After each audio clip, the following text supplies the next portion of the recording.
So welcome to the Teen Collaborative State Summer Reading Workshop. Thank you so much for joining us today. My name is Derek Ivey, and I am the Youth Services Coordinator at the Suffolk Cooperative Library System. My colleagues from 13 other New York State library systems and I came all together now to create this morning's workshop. We're a mighty, magnanimous mess of markers who is asking, aren't you glad you markered your calendars for this event? We know others will be green with envy they weren't here. Are you ready to hear these Sharpie presenters? Purple, white, black, pink, yellow, brown, blue, and silver are other colors that I couldn't think of puns for. So please drop your ideas in the chat now. More importantly, library staff members from across the state are here to share their programs all together now. From Discord servers to welcoming murals, water balloon fights to tween STEAM programs, there is a whole slew of incredible ideas that we will be presented to bring your patrons all together now at your library this summer. Today's workshop is the true spirit of the 2023 slogan, All Together Now. Now, more than ever, we must come together to show the strength, creativity, and know-how that we as library staff members showcase in everything we do. Before getting to the good stuff, I do have some housekeeping to go through.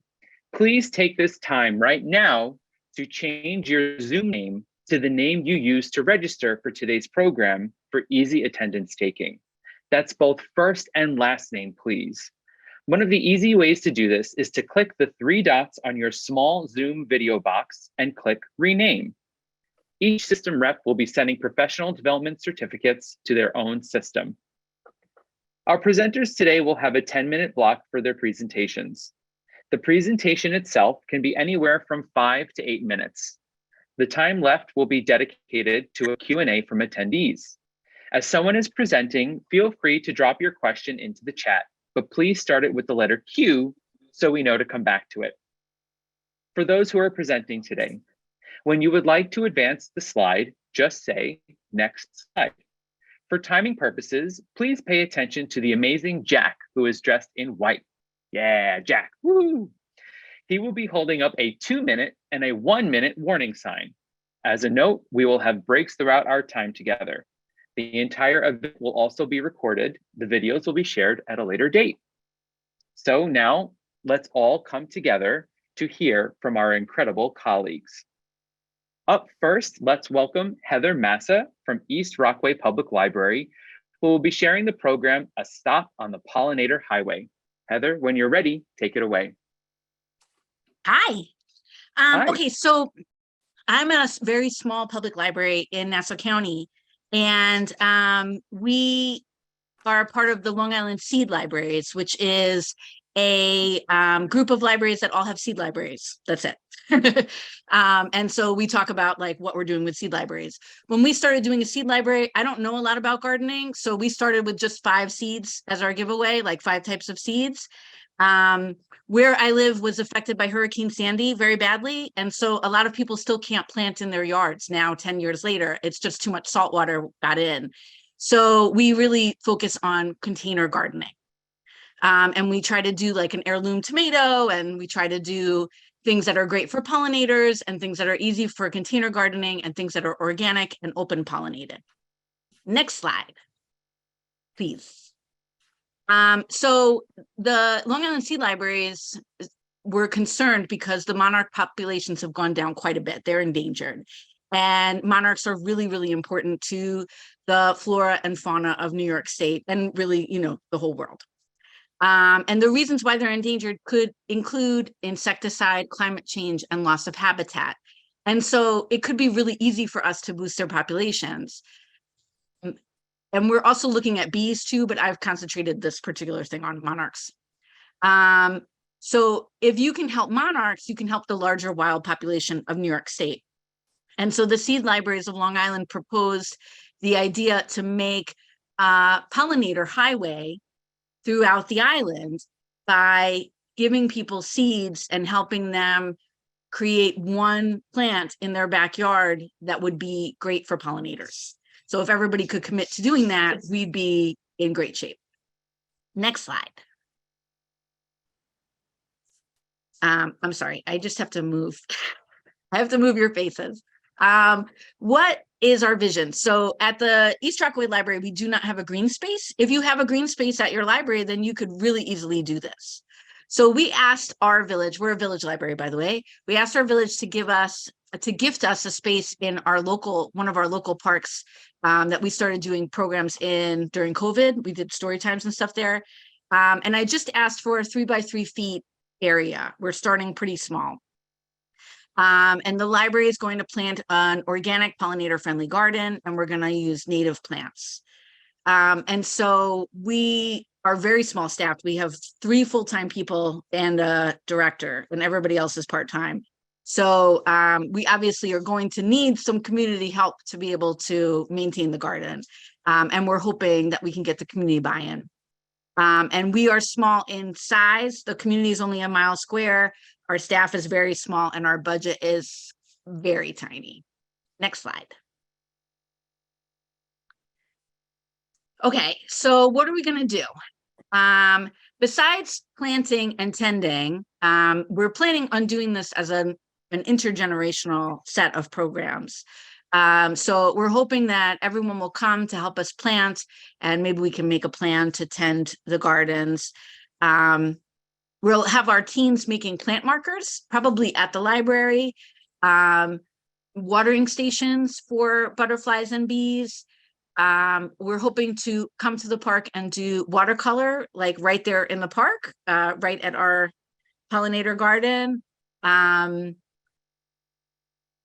Talking about meditation, talking about gardening, talking about, you know, all different kinds of very peaceful ways of meditating and doing things at the same time. Having the teens help us make weatherproof infographics. I'm hoping that they can combine some art and some facts to make something interesting for the public. They don't have to last forever. They just have to last the summer. And the great thing is that I can make photocopies of them. And if it gets destroyed, we can put it back in. Use the area for nature-based craft with younger kids, with teens.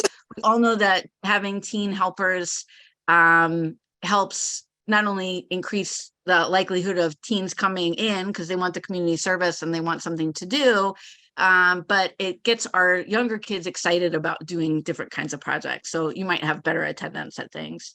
And then we were planning on doing, I do photography part-time. So I was planning on doing a photo class for nature photos and then trying to do an Instagram photo contest. We're lucky enough that really, we're very middle class. All of our teens have phones.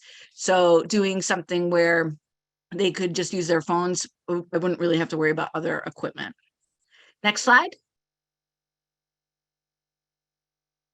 So to make garden markers, there's a billion different ideas out there. We've done ones with air dry clay, and they're okay, but it doesn't last forever out in the wild. You know, they're better for indoors ones. So I have some ideas here for things that you could do, but I also put our library Pinterest where we have, you know, tens of ideas, 20s of ideas. But they don't have to be really hard. Stamp spoon garden markers. I mean, you know, everybody can find some extra gross spoons around, and really you're just hammering them out, and stamping set is like, I don't know, $15 on Amazon, and you can use it for lots of different things. But this could be a teen program. You could do it with adults. You could do it both times. You could do it with the teens as a community service for the pollinator garden, and then with adults for their houses. You know, and you're investing in stuff that you'll have later on. Next slide. Watering stations. So the thing about butterflies and bees is that, like, when you have like a bird bath, it's too deep. They like don't have a place to stand. So the idea is that you would have a really shallow container. Got it, 2 minutes. You'd have a shallow container and you would put stuff in it so that they could stand on the thing and get the water. You don't want to use paint. You don't want to use glue. If you're using E600, I can't imagine that it doesn't get into the water. You don't want to use any kind of chemicals on any of this stuff. So even with your garden markers, you just want to use as plain stuff as possible. Next slide. So to make it the All Together Now theme, we're looking to involve the whole community. Seniors, adults, new adults, teens, and kids and preschoolers will come for different programs to learn about the pollinator garden. Our community can share its knowledge with each other. Teams are awesome, and they might be able to earn some extra community service credits in a different way. Tending a garden is really different for our community, so it would be a nice new experience. And then we have our on-site seed library, which has native plants and pollinator-friendly plants. So it might, it's like cross promotion. Next slide. The money. Okay. So this year I spent $200 on our seed library, which is the past couple of years, I've only spent like $120. But we got a bunch of vegetables, one herb, some flowers. We had some basil seeds left over from last year. Basil seeds are very tiny. So if you order, you don't need to order like pounds. And then $30 for tiny envelopes and labels, because we divvy up the seeds ourselves. We're going to need, so I spent $200. You could certainly spend less than that. We ordered from Johnny's Selected Seeds, just because I was able to set up an account with them really easily.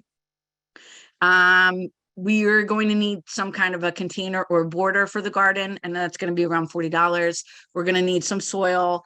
The Garden Markers program, we already have some stuff. 1 minute, got it.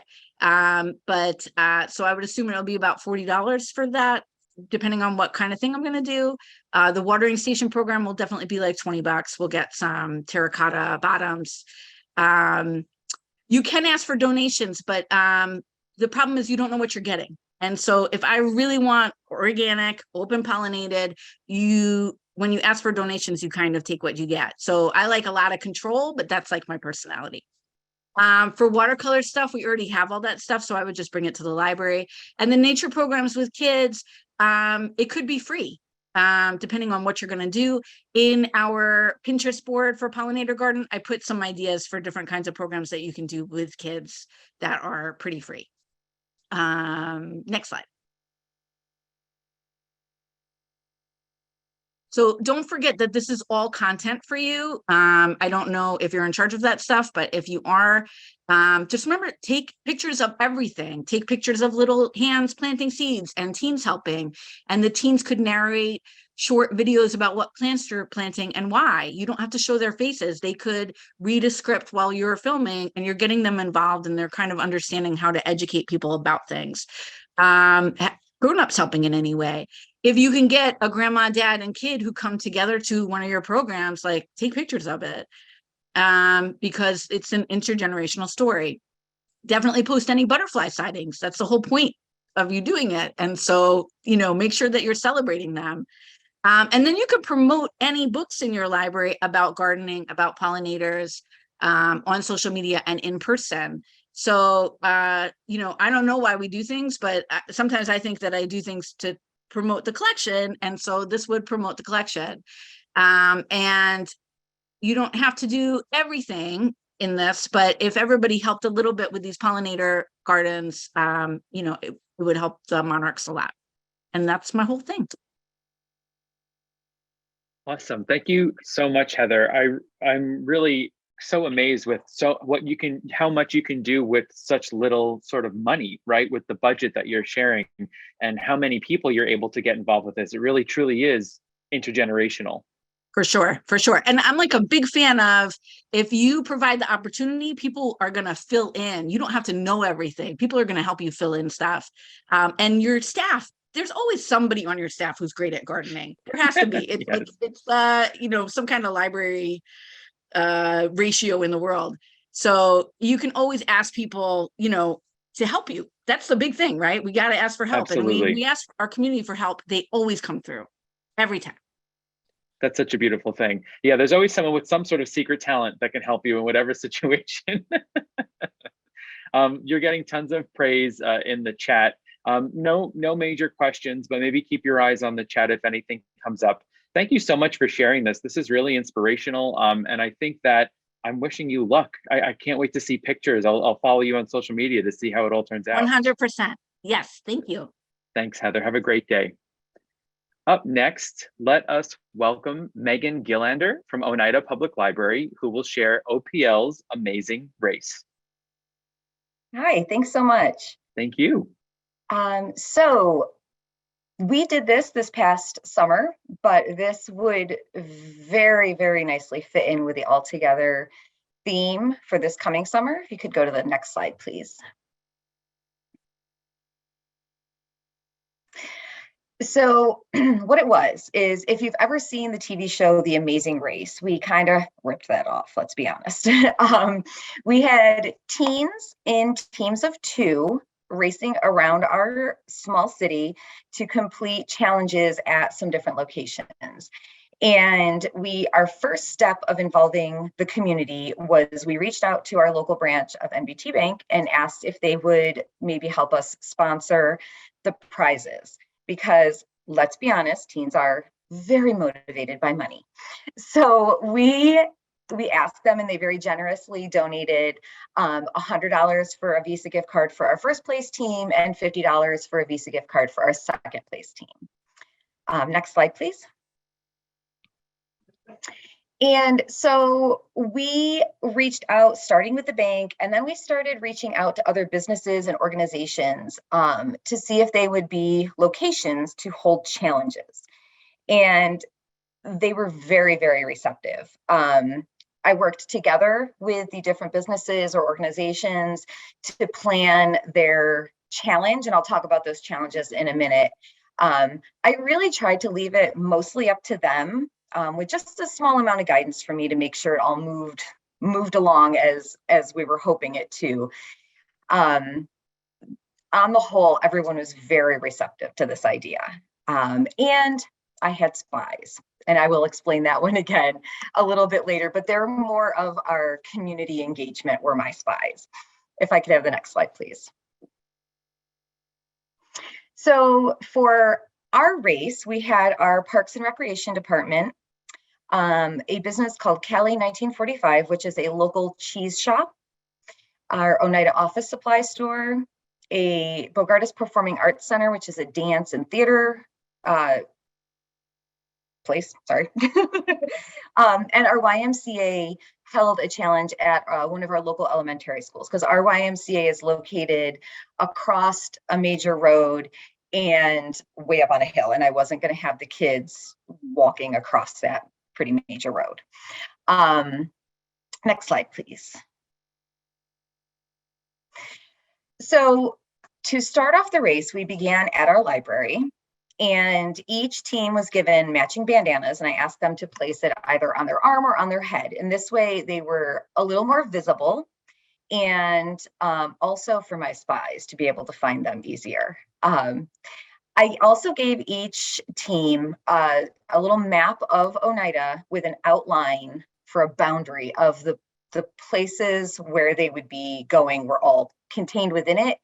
Because Oneida is kind of, I mean, it's a small city, but it's still got some mass to it. So I didn't want them going miles in the wrong direction, thinking they're going to maybe a different dance studio based on the clues that they were given, because they weren't told directly where to go. It was given in clues. So they got their bandanas, they got their map, they were given their first clue, which was a challenge within the library, and they got their safety threat. So this is where my spies come in. I told them all that they must cross any roads at a crosswalk if there's one there, or at an intersection, and they must do it safely. They must be paying attention. They must walk, across the roads and be safe, because obviously number one, right? And so I had spies. I had a bunch of adult volunteers out in the community watching. And I told them my threat was, if you are caught crossing unsafely or not at a crosswalk or not at an intersection, you're out. You're no chance at that money. Like, it wasn't a penalty. It wasn't like a delay in time. Done, no chance. Because I really wanted them to take safety seriously. Another reason for the bandanas, it let those spies really know who they had to be watching out for. Next slide, please. So some of our challenges, the things that we did, our rec center did an archery challenge, which was really, really cool. Some of our kids have never done that before. We had an obstacle course done by our YMCA, and there's a picture coming up where you will see, actually it's my daughter, but a kid with a big tube around, flippers on. They made them dress up in this crazy combination of stuff and run through an obstacle course. It was hilarious. The cheese shop had them identify 4 different cheeses and then also decide what country they came from. We worked on library skills. In the library, I had them find certain books and answer certain questions about our library itself. At the dance place, they had to do a combination of things. They had to do a short monologue, an acro move like a somersault or a cartwheel, and some dance steps, which was really, really kind of fun. And at the Oneida Office Supply, they were given a back to school shopping list, and they had to find all of the items and cash out, but they had to keep it within a certain budget. So if they were over budget, they got sent back to find something cheaper, which was, I think, really great. It got them really involved in the store and all that. Next slide, please. Okay, got it. I'm almost done anyway, so perfect timing. Our finish line, we really wanted this to be really exciting for the teens. So we made the finish line a big party. Our Parks and Recreation Department were very generous and hired a band to come play at our finish line. We have a really great relationship with our Parks and Rec Department. We do a lot of things together. So we had a live band. We had, the line for them to bust through as they were, crossing the finish line. We had a food truck there, and we had community members there cheering every team on as they crossed the line. Next slide, please. So our results, as you can see, we had some tired teens, which I think was really fun. They really got into it. They ran, the other thing was it had to be on foot. They couldn't be driven in cars. They couldn't ride bikes. They had to walk, run on foot. We had some really great feedback from our community. The stores, the organizations that were participating in it really enjoyed having the teens come through and enjoyed participating in the challenges. I've had comments from community members who saw all the craziness going on and they thought it was really cool. So we had 8 teams of 2 teens each, which is a pretty good teen turnout for our library. And we had several teens who were not regular library kiddos. Actually, our 2 that won probably wouldn't be caught dead in the library if it wasn't for something like this. I hate to say that because, we all love the library, but let's be honest. But they came and they had fun. And so maybe now they'll come back to something else that we do because it wasn't, sitting and reading, which is not their thing, right? So that was pretty cool. Next slide, please. Okay, so here's the picture of the obstacle course get up. Crack me up. Okay, and the other picture is our first 2 teams. And actually, I kind of loved that both our winning 2 teams, none of them were actually library kids. So it boosted that, oh, wow, there is cool stuff at the library. Look, hey, I just won this great fun thing that they had going on. Next slide. So just a few pictures of some of the challenges as the kids were doing it. And I'm not sure if I have one more slide or not. Can we just double check? That may have been the last one. Oh, just my info. Okay. Yeah, so that's what we did. And I know a couple questions popped up and I just couldn't catch them as I was chatting. So I'm just gonna. Yeah, I got it for you, Megan. No worries. Okay, thank you. So we have a question here from Katie. When do you start planning and contacting businesses? So I held this at the end of August. It was kind of our finale for summer reading this past year. And I started this, I started planning it probably March, April. 4 or 5 months of planning? I'll be honest, it didn't take that long to plan it. It was more of just reaching out, knowing that I have those businesses and organizations on board so I could advertise it in my summer reading brochure. The time invested in the actual planning of the event really wasn't that bad. It was mostly spending a little bit of time with each organization, coming up with what their challenge would be. And the one thing I did want to make sure is that at least a couple of the places there was an opportunity for teams to pass each other, so that it wasn't just, you get there, you do your thing, you go, the next team comes in, and Sure. they had to have a chance to be able to be all doing it at the same time, which most of our locations, that was the case. It's so much fun. Folks are saying that they want to do this now. Oh, thank you yeah, so much, absolutely. Megan, for this amazing idea. It really feels like all together now. It's so perfect for this summer. It really fits nicely, and I'm absolutely doing it again because we had such great feedback, and the kids really seemed to like it. So I'm doing it. I'm just going to pick some different organizations and businesses in our city, just to kind of spread the love. Absolutely. Well, we have to move on now. Thank you so much. We have another question in the chat, so if you don't Okay, mind maybe taking some time sure, to answer, I appreciate it. absolutely. Thank you. Thank you. Up next, we have Holly Wright from Schuylerville Public Library, who will be talking about the Library Drama Club. Hello. Hello. So it is, just to clarify, it's Schuylerville. I know we have a weird name. I'm sorry. Oh, I always mess one up. No, it's Schuylerville. okay. Just in case Thank you. anyone else scratching their heads. All right. So taking the drama out of a library drama club. You might be asking yourself why you'd even want to try this, but it's a very low cost program, and it really builds confidence and builds a sense of community, like all together now. Promotes literacy because they're reading a script, and it's fun. Next slide, please. So we did this last year. It was a huge success. Both the youths and the parents loved the experience. And I've already had kids asking me about this year's upcoming play. So yay. Next slide, please.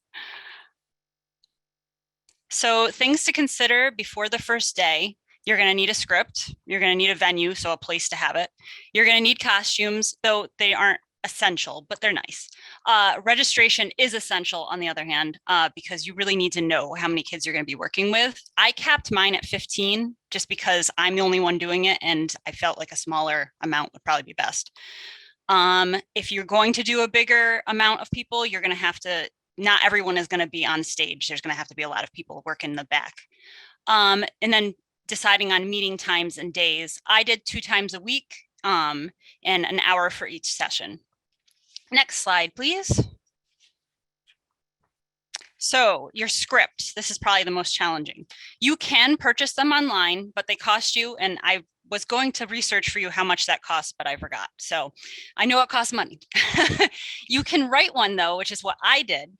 And really what you need to do with a script is just make sure that it is flexible. That is like the biggest thing you can do for yourself, because you're not really sure how many kids you're going to have. And like, you're going to need to make it really flexible for that. Right. So some tips for that is write a lot of side characters into your story, even if these characters only do like one line here and there. This allows you to give various parts to one participant, or have the amount you need to match your participation. And then the other tip is do not put lots of characters in one scene. I learned this the hard way. You get a ton of kids on stage, and it's really hard to manage. And they all want to have side conversations and laugh at each other. So that really helps with that. And also, because you want to be flexible with your parts, if you have everybody on stage at once, you can't have somebody being multiple parts because they're all need to be up on stage. Keep your dialogue short and sweet so lines are easy to remember for your kids, and just emphasize that they get the gist across and not deliver word for word, because sometimes they're going to forget. And then keep your story straightforward and easy for you and your crew. So what I did is I rewrote a well-known fairy tale. They all know the story already, and I just tweaked it to what I wanted. And so don't be afraid to recycle, because you can just reuse a story that's already out there. Next slide, please. Your venue. where are you going to have the play? So my mistakes and wins for last year was I really wanted to have it outside. My whole idea was I was going to have a play in the park and it was going to be great. I had this whole idea in my mind. And then we went and we practiced there and I realized none of the kids were going to project loud enough. So we had to move it into the library last minute. I scheduled it for a day the library wasn't open because we're a really small library and I have to like move shelves out of the way and everything to make it work.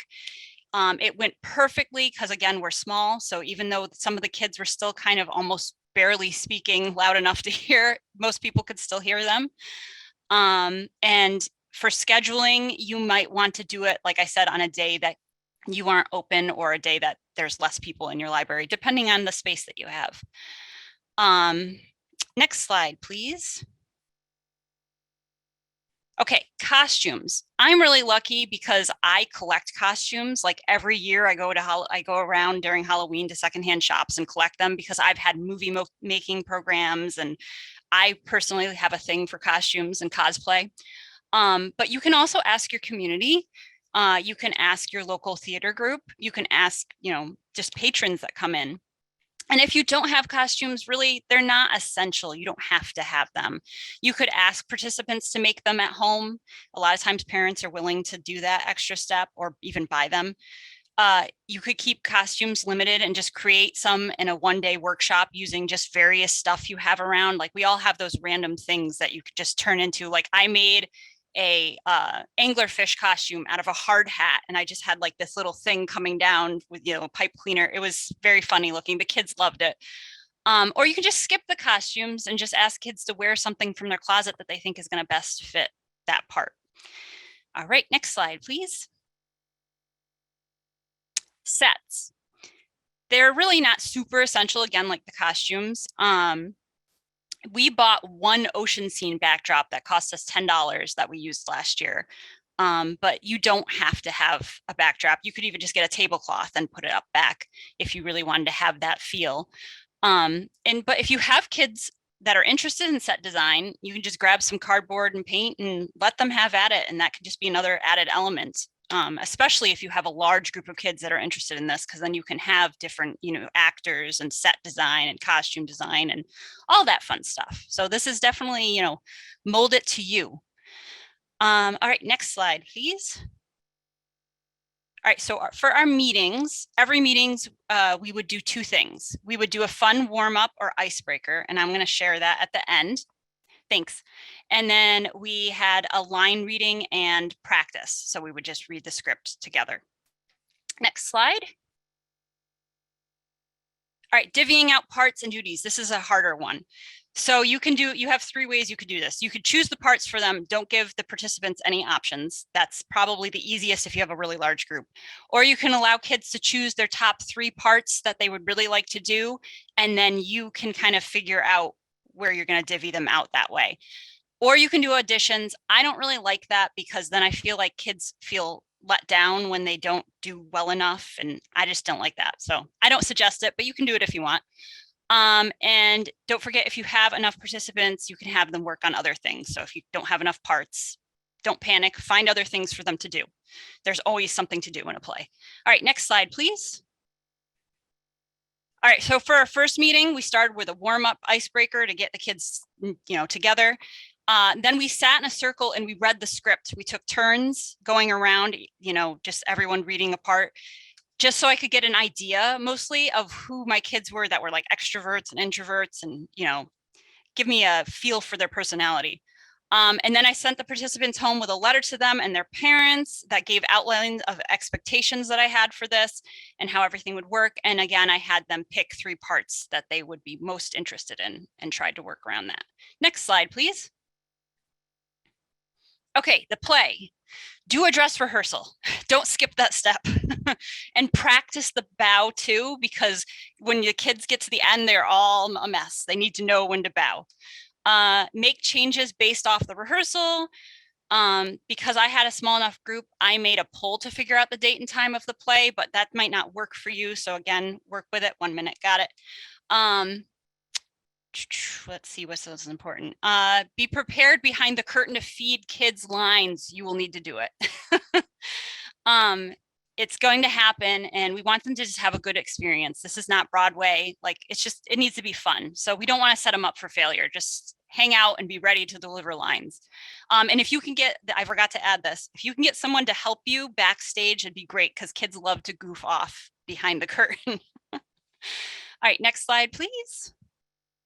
Okay, and then these are all my links. I realize you can't click on any of these. So if you want any of these, you are more than welcome to email me at that email address, and I will send you these slides with all of those links attached, and you can look at all the things I used last year. And the same goes for this year's play. If anybody is interested, I will be hopefully writing it very soon. I am happy to share that. So that is what I have for you. Thank you for sharing that, Holly. We have a question here from Abby. Did you have a required age range, or was this open to most kids? So what I did was I had it open last year, 8 and up. It worked well for the most part. I might actually push it up just a little bit more this year, because I did have a couple 8-year-olds who weren't yet reading.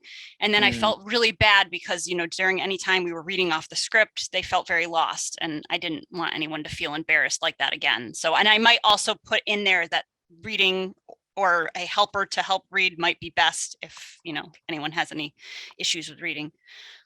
I think one of the things I love most about your program is the no pressure thing, no auditions. Yeah. We can feed you the lines behind the stage. It just like relieves a lot of the pressure. Yeah, I want it to be fun. Yes. We have another question here from Suzanne. How did you work around kids going on vacations? I was lucky. I only had one, I think, maybe there's 2 that left for 1 week, and they just practiced at home because they all had the script to bring home with them. So a lot of them were practicing at home, and I encouraged that a lot, that the parents read with them every single night to do it. And most of the parents were very happy to do that. And it helped. I said that they could put it down for the reading minutes for summer reading too. Oh, so smart. Good idea. Awesome. Well, we had one other question just for your email address. So if you wouldn't mind just dropping that in the chat, that would be super helpful. And thank you for this amazing idea. If I was a kid that lived by Schuylerville Public Library, I would definitely be a part of this. So thank you so much, Holly. Appreciate it. Thank you. All right, folks, let's welcome Lauren Abbott from Patterson Library, who will be talking about themed Discord servers. I better unmute. Okay. All right. So for those of you who are unfamiliar with Discord, I have on the next slide, if we can go to that one, here's just a very simple screenshot of a Discord server that doesn't have, because you can add stuff to it. So it's a social media platform that you can download on your phone, or you can have it on your computer, and it allows you to create closed groups or kind of communities. Think of it as like a Facebook group. That also has Zoom capabilities. So like video and voice calls, you can also show events, and you can even do more stuff by adding what are called bots that give you customized capabilities. And a lot of those are available online for free. About 2/3 of the teens that I talk to about Discord are aware of it or already have a Discord account. Next slide. Okay, so our library system has a regular Discord server that goes on all year long, but we have this event is a limited event that's kind of, I just realized this morning, I was like, it's like a convention.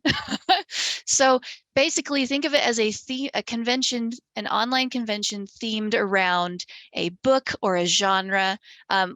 This last time, which is our 3rd time, we did Avatar: The Last Airbender. We had guest speakers, we had games, we had art. It is still running, it ends next week.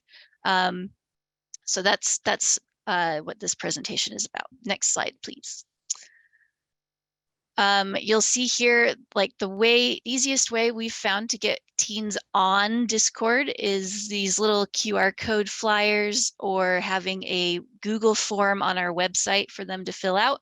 Or if you know them, you can just, in a pinch, I've friended them on Discord, sent them the invite, and then unfriended them, telling them none of it meant anything. So anyway, that's a way that we've gotten them online. A lot of the times we'll have let teens invite their friends. We'll even make that part of some of the challenges of our activities and stuff. So next, please. So this is a screenshot of our normal Discord server. What's really nice is you have complete control over who can see which text channels and things. So we have a staff chat, which is really nice because we can chat with other librarians across the system. We can share ideas. We can see what other libraries are doing. It's really nice. Next. This is on the right is a screenshot of like the events list that you can make. And so we just specify which library is doing which event, and then teens can go and click interested. They don't always, but it's nice to kind of get a little bit of a gist of what the interest is in your activities right away. They also, you can coordinate with them directly. It's so hard to reach teens like advertising wise. I'm not a TikTok person, so Discord is how I communicate with them. And so like you can share volunteer opportunities, you can get instant feedback below. That's like, we had them vote for which topic they wanted a guest speaker to talk about, and by just reacting with a different emoji. So Discord is really versatile. You can start simple and then move into more complex. So I'm focusing on the complex for this presentation, but please don't be intimidated. You can really customize what you want to do with it. Next, please. So our theme servers go for about 2 months. We do 1 or 2 a year. And our next one's going to be in the fall. We're going to do a scary stories horror kind of genre server, which is going to feature Lockwood & Co. since that just came out on Netflix, and also like Dracula and other scary story kind of things. Each server has a central challenge. So for Camp Half-Blood and Hogwarts, we divided them into camps or houses and had them compete for points based off of the activities. For Avatar, we had a self-guided challenge where they set a goal of how many challenges they want to complete. And then once they completed them, they earned a White Lotus token. So I'll show you that in a little bit. Next, please. So we told our guest speakers they had 30 minutes to an hour to present. We asked our teens what they wanted to learn about, and then we also went and grabbed people that were able to like offer a variety of topics to talk about. We also played online games. So since Discord has the share screen capability, you can play games over it. Our favorite free ones were Gartic Phone and Spyfall. We also had a place where our guests speakers could post materials so that even if kids didn't make it to the call, they were able to see some of like the things that they talked about. And we had, since we have stress coping skills, but we also had like how to run a D&D campaign and stuff like that. So next. So these slides are just kind of, I wasn't sure if you guys got a copy of this after, so this is some more details, so we can just keep going. Next, please. We also had passive games so that there was always something the teens could do on the server. There is a kind of text channel you can set up in the server called a forum, and you can create forum posts within that channel. So we made every forum post be a game, and that was really nice because we could make it beforehand and not have to like, and then we just unlocked it. So that was really cool. Next, please. Yeah, next. So our White Lotus challenge, we, like I talked about, so we made we had a different forum, and then each post was a challenge, and they could decide which ones they wanted to do. And we also themed it after Avatar, where we gave each challenge an element. So if they wanted to be like really geeky about it, they could be like, I'm gonna be the avatar. So I'm going to complete 2 challenges in every element, kind of stuff like that. So a favorite challenge was finding a library themed meme that the librarians hadn't seen. So next. And next.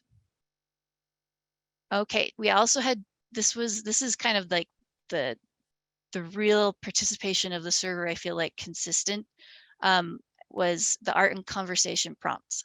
We had a volunteer who actually made a custom bot that would post daily art and conversation prompts, but the actual prompts we put in a spreadsheet beforehand so that they were just all ready. So you could always copy paste it. And then next again. So we've had some really great feedback with this. Also, as a side note, I can't see my moderator's video. So if you could just send me a direct message when I'm close on time, that would be great. Sorry. So one of the doctor that we invited to come said that it's what he loves the servers. When we all add a bit in a healthy community, we make a healthy influence and fight for connectedness, acceptance, and warmth. He also said this is one of the best online. So studies show safe connection fights depression, addiction, and encourages many positive skills. This is one of the best online uses I've ever seen for this. I would send my kids here. Cherish in our library system said from the staff side of things, she really enjoyed being able to see what kinds of things, thank you, teens enjoy engaging with or talking about, which helps her with collection development as well as activities at her library. Okay, next. Okay, so just some ideas for all together now. You could use it as a place to put your summer and reading challenges in a forum so they can complete it on their own time. You could feature any book that has collaboration. Avatar is a good one. Or you could do like a diverse authors server and highlight different books, minorities, and world cultures. And next. So this is just some things you're going to want to learn about Discord. You're going to be able to manage notifications, have a core group of teens that are willing to kind of create your culture. And you're going to need at least 2 librarians to moderate. Thank you. Next. You are also welcome to join ours. The more the merrier. We have about 30 teens this time, and that's stats everybody can share, and we love collaborating. So, all right, I think that's about it. Yeah. All right, Lauren, thank you so much. We're almost out of time. There were 2 questions. I'm going to ask one. The first one is a little more detailed, so if you wouldn't mind asking that in the chat, it's from Jody. It's about servers and bots and moderators. One of them was, though, are all the programs completely online, or do you use it to announce in-person programs as well? We use it for in-person programs mostly. Like the only online programs are during those themed servers, and the rest of the year we're just posting the events that are at the library to keep the kids in the loop. That's great. That's great. I just noticed that there's a delightful cat behind you doing wonderful cat things. That's Elmo. Thank you so much. And I'm sorry to cut you short, but there were some questions in the chat if you wouldn't mind taking a moment there. I'm happy to do that. Yep. Awesome. Thanks. Thank you. I just want to remind everyone, we will be sharing slides after this, and the agenda that was sent out earlier does have everyone's contact information on it as well. All right, so let's get to our final presentation of our first hour. Let's welcome Emily Ostrander from Emma S. Clark Memorial Library with the All Are Welcome at the Library mural. Emily, whenever you're ready. Hi, everybody. So as Derek said, my name is Emily Ostrander. I am the newly minted Teen Services Department head at Emma S. Clark Memorial Library in Setauket, which is in Suffolk County. And I would like to present to you my All Are Welcome at the Library wall art project. So if you could advance the slide. So this is a project that we did actually last year, but early in 2020, as people started to get more comfortable coming into the library, We started doing programs back in person again, but we continued with the take and makes for teens, especially the community service take and makes. And in early 2022, I was looking for a new project to send home with the teens. And one of the things that came to mind was this image, which comes from a Creative Commons artwork by librarian and artist, forgive me, Have Fuboti, which has been floating around for a very long time, but I wanted to sort of integrate it into our library more, visually for everybody. So I took a look at this image and I was looking and I was like, you know what? I think we need to put this someplace that everybody is going to see, because our library is a very diverse community, but it's also had its struggles with, prejudice and that sort of thing. And in 2022, that won't stand. We have to really tell people that this library is for everyone. So if you could advance the slide. So with the approval of the library director, I went hunting for a spot in the library that would be perfect to put up this wall art. I found this spot, which is in the lobby, kind of the first thing that you see when you come into the library. What was previously there was this piece of art, which nobody knew who made it, nobody knew where it came from, and it was kind of moldering off the wall. So I asked if we could we moved it. We didn't get rid of it because we thought there might be a riot if we got rid of it. Some people were attached to it. But we moved it to downstairs, and what that gave me was a good 15 feet worth of blank wall space. If you could advance the slide. So with that wall space, in June of 2022, I created take and make kits that the teens picked up. There was over 60, I think there was about 63 teens that participated. They each picked up a take and make kit, brought it home. Each take and make had 6 stickers in it, 4 hearts and 2 word bubbles that said welcome in one of 124 different languages. In July, we installed it on the wall, and it has been a point of positivity in the library ever since. It's been up for over, not over a year, but it's been up for about, 8-9 months at this point, and people still come in and comment on it. If you could advance the slide. We got so many positive responses from it and so many teens that were interested in participating that we actually extended into our foyer, I guess you would call this. We have glass doors, a space, and then another set of glass doors, and then you come into the library. So we added another banner, and I put more hearts and welcome on the wall here as well. This is actually extended out from this point because we keep having more languages suggested and more hearts come in. So it is actually coming down the sides of this door frame at this point, and it's gone further up into the ceiling. If you could advance the slide again. So here's a couple of close-ups on what we've done. So this spot where the central image of the mural has actually become the location that we do all of our drives under, which I think is just kind of a great message that it's the community is coming together to help each other out and bring in, food or clothing or whatever sort of items we have going on. I'm also the drive coordinator at Emma Clark at this point. So I've kind of taken over this corner of the library and just turned it into essentially a community space. You can see, if you look in the second image, some of the close-ups of all the different art the teens did. They were given, all I gave them was permanent markers, and I told them do whatever you want with it, add whatever you want from home, so some of them went very simple and some of them went super detailed.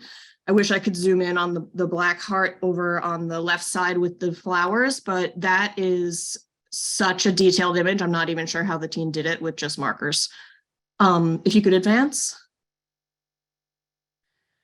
So in addition to the mural itself, I put a explanation in a little frame. You can see the corner on the side here, which sort of just kind of summarizes it for everybody who's coming in, because the first question is, oh, who made that? Where did that come from? What's the deal with this?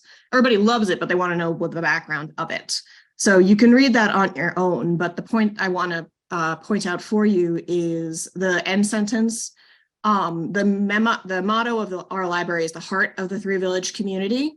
And what I wanted to really target with this mural was that we are the heart of the entire Three Village community, not just the people that come through the door, not just the people that you see in the supermarket, but everybody that is in Three Village and extending out from there. There's also a disclaimer at the bottom, because even though, you know, I checked and double checked every one of these welcomes, there's a good chance that something is either it's the wrong verb tense or it's the wrong version of the word welcome or something like that. And thanks. And I was hoping, best case scenario, that people can come to me and just say, hey, you've got that wrong. We'll take it down. We'll put it back up and fix it. So nobody gets upset that, oh, you did the wrong version of welcome. We didn't do it on purpose, when we're happy to fix it. You could advance. So this year we're going to be reviving the wall art, because one thing I didn't realize is that the permanent marker actually fades pretty quickly, especially the parts that are that get sun hit on them. So if you look on the left, that's when we first put up the wall art, and on the right, you can see what it looks like now. A lot of those hearts have faded out almost completely. So in May, we're going to be sending out Take and Make kits again with more hearts for the teens to decorate. But in the meantime, what I did is I took down the speech bubbles, because I felt that if you can't read the words, it's really not a good look. So I've replaced those with printed editions of each of those words, just in black, so they're clear and easy to read. But we will be having the teens come in and do new iterations of each of these hearts, and it'll go great with the All Together Now theme. If you could advance. Okay, so this is my last slide. If there's any questions, I'd love to answer them. And I just wanted to show you this image that we made for social media. At the very last second on this mural, I realized that there was kind of a blank space in the middle of it. So I hunted down like $15 for a heart mirror. And everybody that was willing to get their picture taken at the library put their face into this heart, so that we could show the variety of people we have at the library, and anybody coming in could also put their face into that heart and know that they're welcomed at the library. Thank you. Wow, Emily, that heart mirror, I mean, everybody is loving this, but for me, that heart mirror just put it over the edge into too good. That is such a fantastic idea. We do have some questions here. One of them is, would you be willing to share the templates that you used? Yes, it's a huge document. If can I send it to you, Derek? And then yeah, send it to me, and then we can put it in the folder when we send out the slides and everything. Awesome. Yeah. Full disclosure, we used a poster printer with sticker paper, but if you don't have a poster printer with sticker paper, you could print it sheet by sheet. If you want to go that way about it. Yeah, and I think so. Someone asked, "Is anything painted on the wall, or is it all stickers?" But it's all sticker stickers. Paper. Yeah, gotcha. all stickers. Someone asked, are those googly eyes for the welcome in Braille? No, they look like it, right? No, yeah. So the pieces of Braille are colored in, but then on top of them are those little like feet things that you get with a laptop or something. Like they're like, oh yeah, they're little rubbery see-through feet. Yeah. Wanted people to be able to feel it, since Braille is a yes, not a language that you're going to read with your eyes. So yeah, it's Katie neat said to kind they're of feel over it. Bump-ons, and they sell them to keep picture frames from scratching. Yeah, and they also sell like felt ones for the bottom of chairs and stuff. I think Scotch makes those as well. That's really cool. Yeah. And then someone asked, how did you do the big main image? Poster printer. Poster printer. The individual people came from that artist, and then we have a very talented community relations manager who put together that earth with the words in the middle and all that sort of a thing. And we printed it in 2 gigantic pieces of sticker and put it over the course of like 90 minutes of blood, sweat, and tears. It up and down. No, because it took so much to put it up. And then one other quick question: how did you get such a variety of languages? So that artist has on her website about 100 or so languages already pre-printed onto that original image that says welcome, and then there's people on top, people on bottom. So I went through and kind of pulled all of those from her, and then went out and sought out other languages that weren't included. Some of it was Google Translate, some of it was Native American tribe websites that had like Mm, languages, that sort of thing. The coolest one to me is we actually got a Native American from our area who speaks Settlecot to give us the word welcome in Settlecot, which is the beautiful. tribe that lives in Setauket, or lived, past tense, I guess, lived unfortunately in Setauket. So we were able to provide that as well, which is pretty much the most local to Yes, you can get. absolutely. Emily, thank you so much. This is so inspiring and it's so impactful, and I love to see it growing. I really appreciate you taking your time, and thank you for finishing our first hour on such a wonderful note. All right, folks. I have dropped the agenda, a link to the agenda that has all of our presenters' information as far as contact. We're going to be taking a break now, so we'll see you all again at 10:40. Bit of trivia and fun way to start off hour 2 here. I am LJ Martin from the Chautauqua Cattaraugus Library System, and I'm going to be introducing our wonderful presenters for hour 2. Just a quick reminder, if you've joined since the last hour, if you can put your first and last name, change your name on your Zoom, that'll help our attendance record keepers and then all your system staff to get those certificates out to you. And as we go through the presentations, any questions you have, just to put a Q before the question in the chat so we can pull those out easily at the end of the presentations for the question rounds. That being said, I'm going to now introduce and turn it over to Joe Burke from Almont Free Library, who's going to be talking to us today about summer reading buddies. So Joe, it's all yours. Good morning, everybody. I'm so glad to be with you guys today and grateful for the opportunity to talk about summer reading buddies. So I am Joe Burke. I'm the director of the Altamont Free Library in suburban, verging on rural Albany County, New York. I serve a population of 1,720 people. We have a budget of just under $200,000. So we are a small library with a small staff, but this is a program that can scale to, I would think, any size. So if we can do it here, you can do it at your maybe larger, maybe smaller library. Next slide, please. So the Summer Reading Buddy program was a response to the pandemic. So this is going to be the third year that we've done this. The first year was the summer of 2021, when we were recognizing that there were severe learning delays amongst some of our youngest elementary school students. And in response to that concern from some of the reading teachers at Altamont Elementary School, we developed the Summer Reading Buddies program. So essentially what this is a collaboration with the reading teachers. We work very well together. We asked them to identify rising first graders who were demonstrating reading delays and were, receiving supplementary literacy assistance at the elementary school. We paired them with some high school juniors and seniors, and we trained those juniors and seniors to act as literacy tutors. So we're not calling them teachers. We're not trying to advance the literacy skills of the students. We're just trying to get them to kind of hold their place, and maybe certainly advance. But the broader point is just to continue that literacy instruction, that supplementary literacy assistance that they're receiving at school throughout the summer.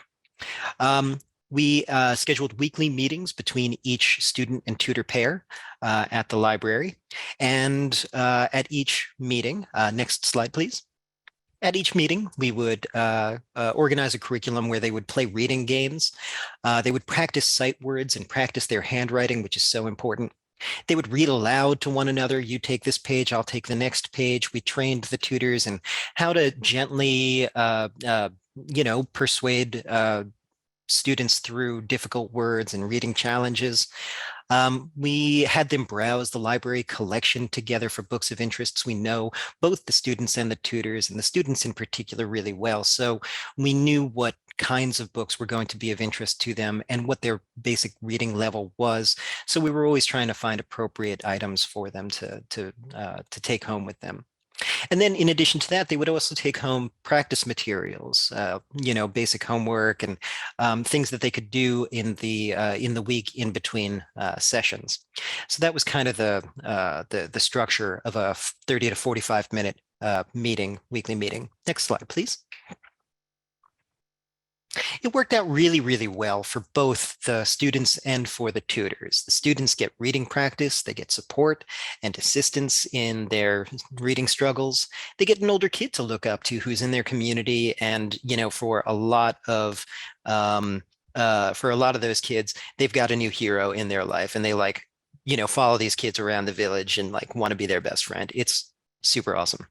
And they gain familiarity with the library. If they're not coming in regularly, well, then now they are. And some of those kids have turned into some of our best patrons.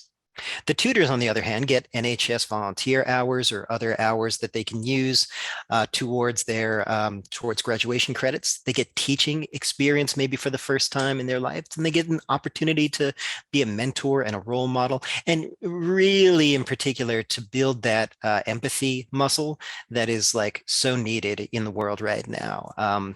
So it works out really well, not only for the library and for the school, but for the students and for the tutors. Next slide, please. And beyond that, it's been really successful. So in the first year, there was kind of a pilot program. We didn't know if it was going to work. We didn't know if we were going to be able to put it together. And it came together rather quickly. So we identified 6 tutors and 6 students. So we kept it small, paired them 1-to-1. And it was a relatively short schedule that we were working on. So we had 8 weeks of meetings between the students and the tutors. That first year, because this had come together kind of late in the year, we had already done our budget for the year. And so we had a $0 budget. That's how cheap this was. We were obviously using materials that we already had within the library and materials that the reading teachers had in their collections. So you can do this on a $0 budget if you absolutely need to. Next slide, please. It was so successful that we brought it back a second year. This time we expanded it a little bit. We started with 6 tutors. 5 of them were returning from the previous summer. We also brought on a new tutor. And we identified 12 students. 2 of them dropped out, but then we picked up another one who sort of returned from the previous year. And we expanded the time frame to 10 weeks from 8. Also this year, we had a $750 budget that we got through a Stewart's Holiday Match grant. Those are some of the best grants out there. There's so few strings attached. The application process is really easy.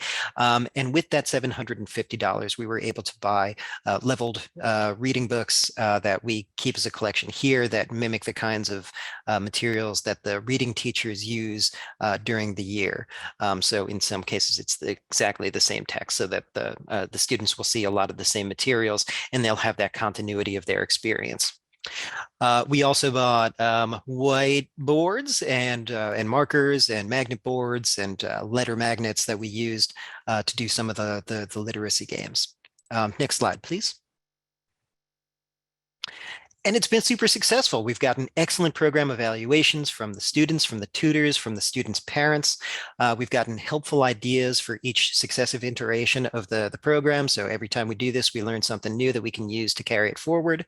We've strengthened our partnership with the school. It was already strong. It's now stronger. We gathered anecdotal evidence from the participants. We had parents coming in telling us about how much more their kids were reading independently and how much they were enjoying it and how much they were looking up to to their tutor as a role model. And we got test scores to look to. Next slide, please. 66% of our participants from last year either remained at their previous reading level or increased a reading level. So they're tested at the end of the year, they're retested at the beginning of the next year. And 66% of our participants either held or advanced. These are students who had been experiencing literacy delays. And so the expectation would have been that the summer slide would have taken hold and that they would have decreased. That would be the normal baseline. So for 66% of our participants to have held or advanced, I think is a phenomenal result. Obviously, this is a small sample size, but we think it's significant. Next slide, please. What do you need to put this together? You need a strong relationship with your reading teachers. You need a lot of time. So if you're time in terms of scheduling, time in terms of lesson planning, times in terms of recruiting students, both as students and as tutors. So if this is something that you're interested in doing, start making those phone calls right now to your local reading teachers and start putting the plan in place. You need a few motivated teens. Obviously, those are, they're worth their weight in gold. Teens who are going to be responsible and show up when they're supposed to show up, and cancel with as much notice, who aren't like dramatically overscheduled as so many are. Need a little bit of money, which we talked about, and you need a good lesson plan. So I'm not going to talk about the games that we used during our sessions. What I'm going to suggest that you do is go to our website, altamontfreelibrary.org. And when I'm done here, I'm going to hold this up so you can do the doobly-doo and zap it. To see the lesson plans, but it's going to work the best if you don't use our games, but you use the games that your reading teachers use during their supplementary reading instruction, so that you have that continuity of experience. There's 100 different ways to teach reading, and you want it to closely mimic the ways that your local reading teachers are teaching, and use games that they suggest, so that they have that continuity of experience from the school year into the summer. Next slide, please. If you're interested in trying this, I would love to hear from you. My email address is director@altamontfreelibrary.org. Let me know if this works for you, if this is something that you've tried in the past, and if you've got suggestions for what we might do going forward. I'd love to hear that too. Thanks so much. All right, Joe, thank you. What a wonderful program. A lot of great affirmation in the chat here. There are a couple questions if you want to take a look at those. There is a quick one here, Joe. Were there parents or caregivers present in the library for the sessions when the buddies were working together? Some chose to stay, some choose to, to hang out in the park across from the library for the half hour to 45 minutes. It was always supervised by librarians and library staff. We were gently discouraging of hovering, to Okay. let the kids really be able to kind of spread their wings with the tutors. All right, and one last question, and then I'll let you look at some of the other questions here. What was the name of the grant again that you were able to get?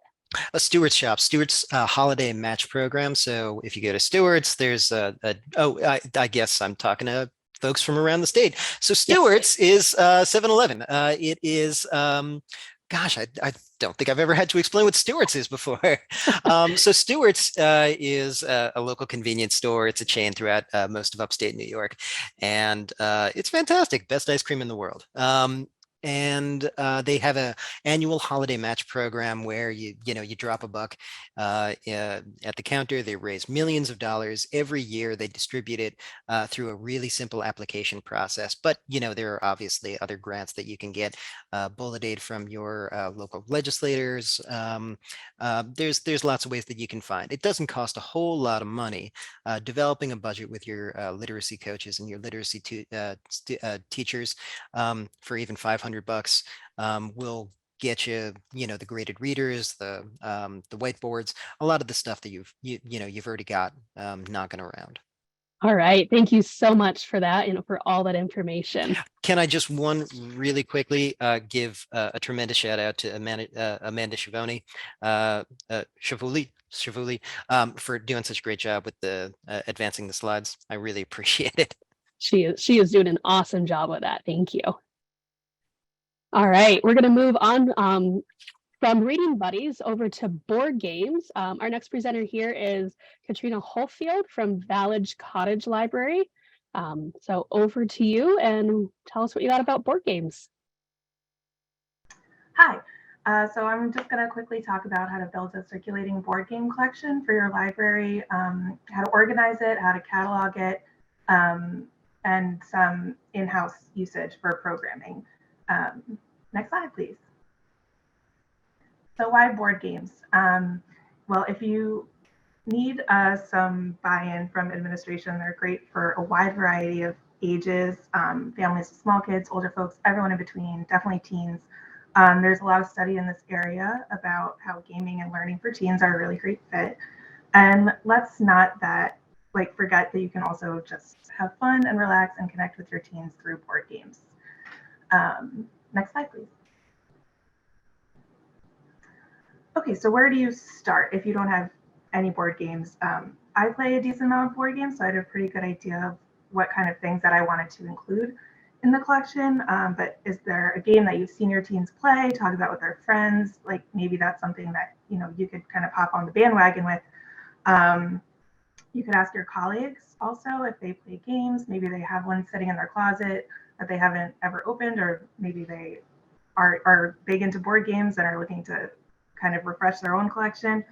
If you're going to start with donations, I would start with just a staff query because it's more controlled, and we all know patrons can bring in some interesting things for donation. When we started our collection, my colleague reached out to a whole slew of indie board games, board game companies, and a lot of them were very responsive. You know, like Hasbro is not going to send you a copy of their game, but a lot of the indie board games will. So I do have that information on which companies sent us games if you want to reach out. And if you're not familiar with Board Game Geek, I highly recommend it. It's an amazing forum, includes photos, pieces, kind of anything you want to know about a game before purchase.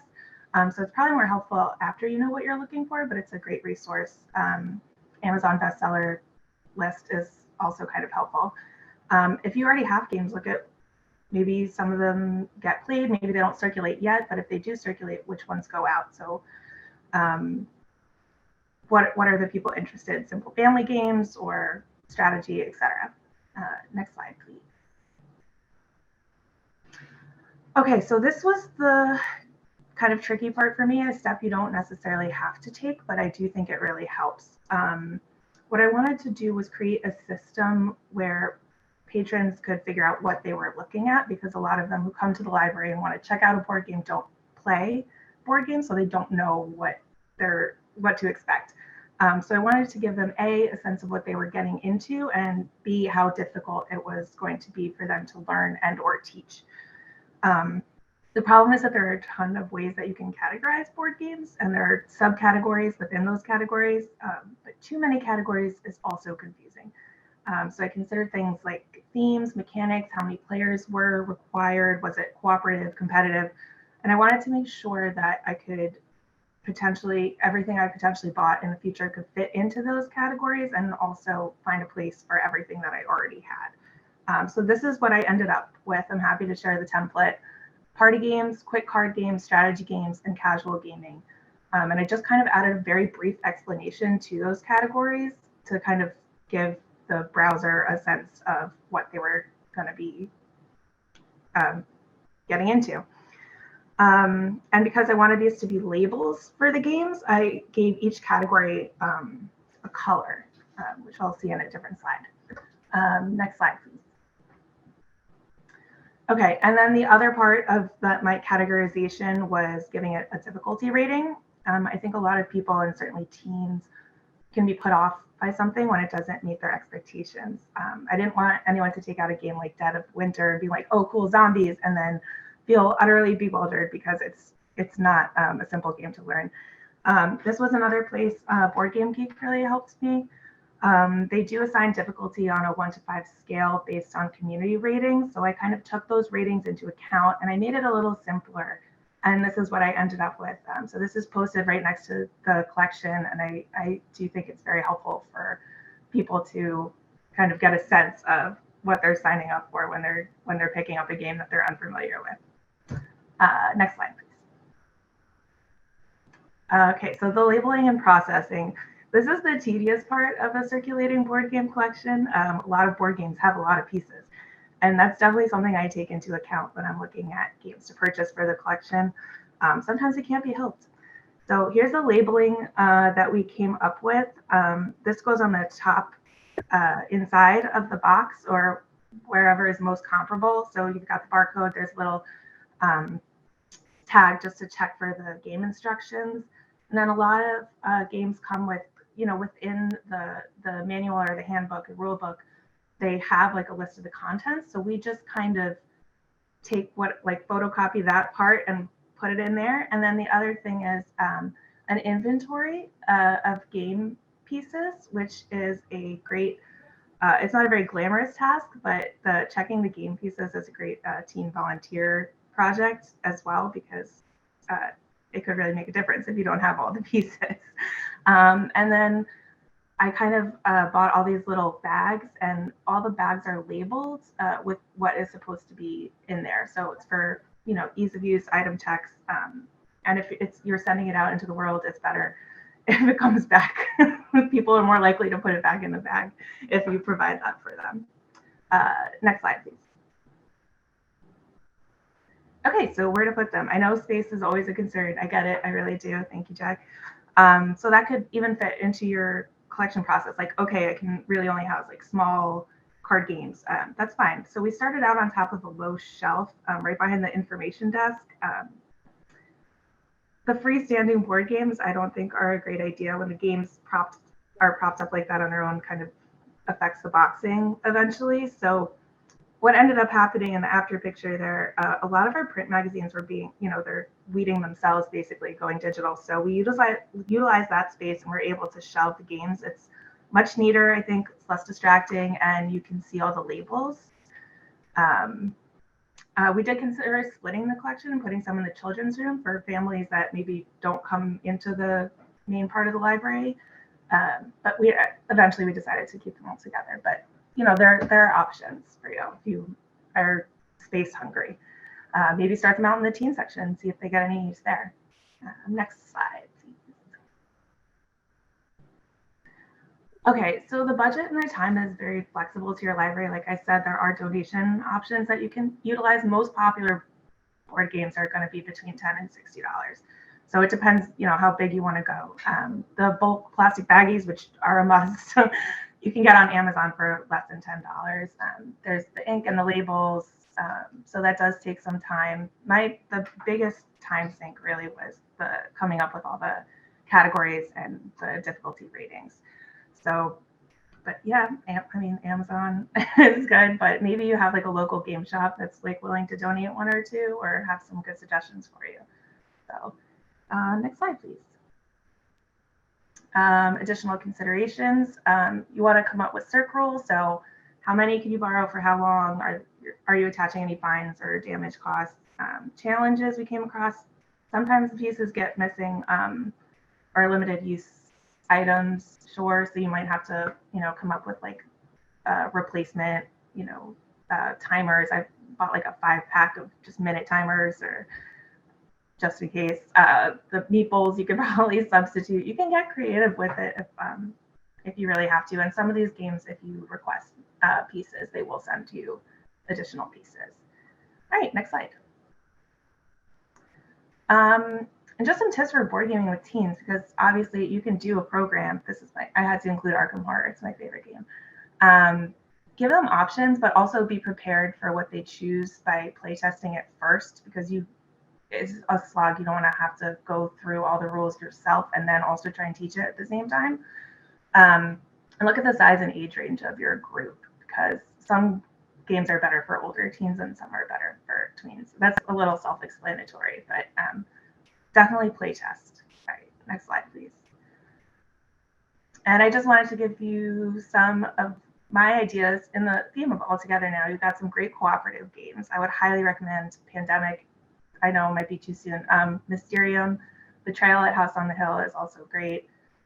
You've got some simple and fun ones. King of Tokyo, Exploding Kick. I mean, there's so many simple, fun ones that they might already be familiar with. And I find them kind of like the classics too, like Scattergories, like seems to be a big hit. So that's funny. And then there's some, you know, just a few more good ideas, I think. But I'm happy to talk about board games anytime anyone wants to talk about board games. So I think next slide, I think that's it. So if anyone, yeah, there's my info. All right, thank you so much for that. So many great ideas and so many board games that I've never heard of that sound really fun as well. So what a great introduction. We did have one question come up. Could you share the list of the indie board game companies that you've worked with or have purchased? Yes, I could.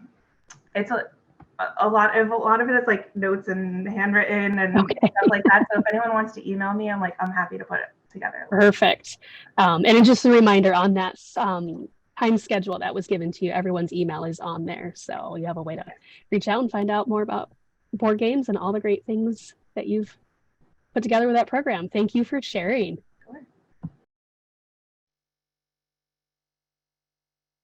And someone put in the chat, can we get a Discord going for board game discussions? I'm going to leave that over to Lauren, who is our Discord queen. She can set that up for us. That's a great idea.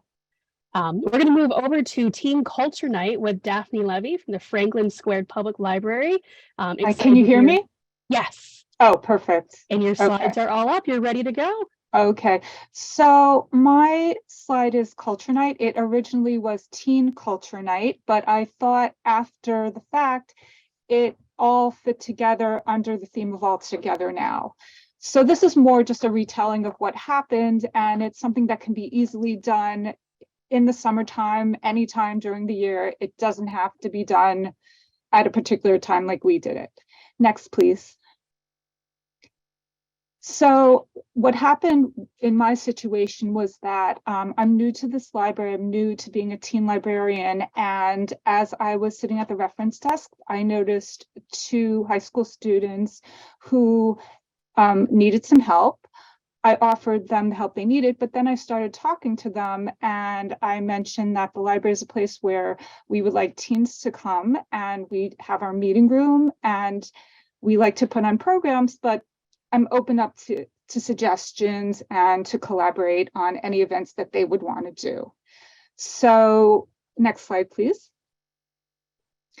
So together we spoke about what could be done, and from within a minute, the eyes of one of the girls just lit up. She knew exactly what she wanted to do. So collaboration was key for the 2 of us. It didn't just fall on me. Next slide, please. So this happened to be in January, and the teens wanted to do something around Lunar New Year, but they specifically wanted to include all cultures. They wanted to open it up to anyone who wanted to come by. But we chose that as the part of the theme, and we picked a date close to Lunar New Year. Next slide, please. So again, because I wanted the teens to be involved with this, and I wanted to show them how much fun they could have by being involved, we shared responsibilities. The first one was logistically finding an available slot, and it just so happened that there was a time slot available right before Lunar New Year, so that was great. And on their end, we discussed what the teens could take ownership of. They were very happy to create a flyer with Canva. In fact, one of the girls literally was sitting on her phone as we were speaking, and she created what the basis of these flyers of these slides are based on. Since they wanted to open up the event to everyone, I told them that they could put up flyers at their school, but they would first have to get permission from their principal. And on my end, I could speak as well to my contact at the school, who was a guidance counselor. But we just wanted to make sure that we covered all the bases so that everyone would be on board. We also agreed that they would bring their own food. And in our library, we don't have a specific rule against bringing our own food in. So I just left it up to them to bring in food to represent their cultures. And the last item to discuss what they were going to do for entertainment. And they immediately said that they wanted to use Kahoot, which is an online group quiz game that they wanted to play together with their phones. So next slide, please. So after we discussed what they had envisioned with food and entertainment, then I shifted over to figuring out what my responsibilities would be, and it was completely low key. So I feel like this type of event could lend itself to almost any time of the year. It could be a summertime event as well.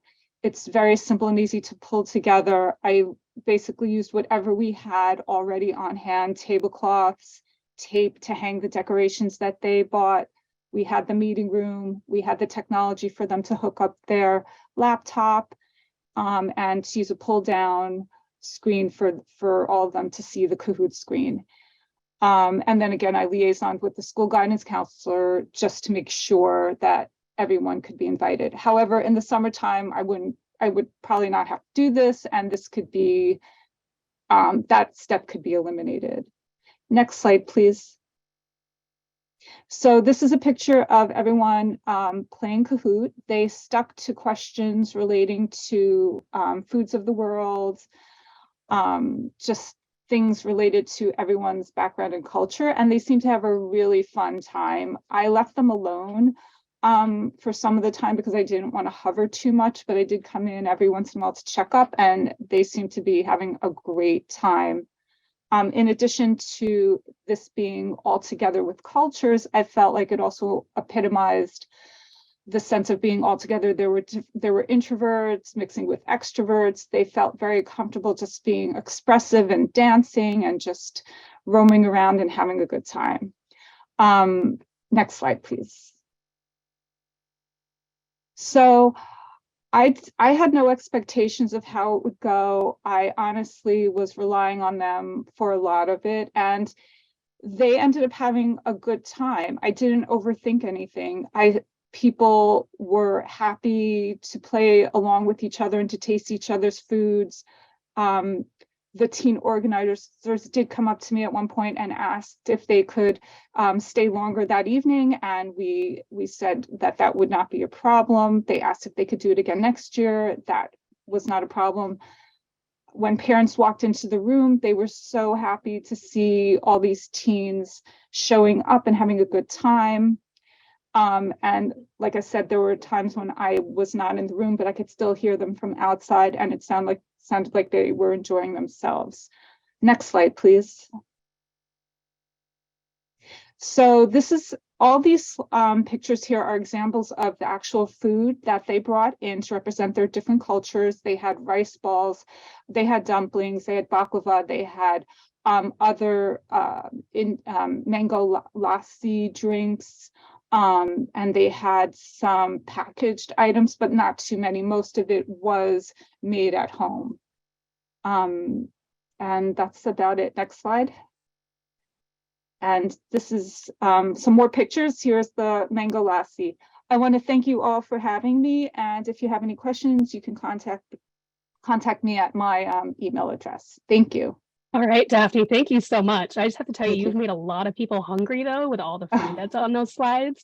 Well, it's close to lunchtime. It is close to lunch, and it looked delicious. There was one quick question about the Kahoot games. Did the kids or you create the questions, or did you get them from the built-in? This was so simple. That's why I feel almost guilty presenting this, because everything was done by them. They took control, they took charge of it. So it could be something for the summer as well. They don't have to do a food related theme. They could do a summer related theme, or they can do a book related theme, as books around the world, or books from a genre. It was just a pleasure working with these teens, and I would recommend doing it if you have a night to fill and want to do something quickly. Thank you. Yeah, and never feel guilty when the teams take over. Just let them go. Come up with some great things.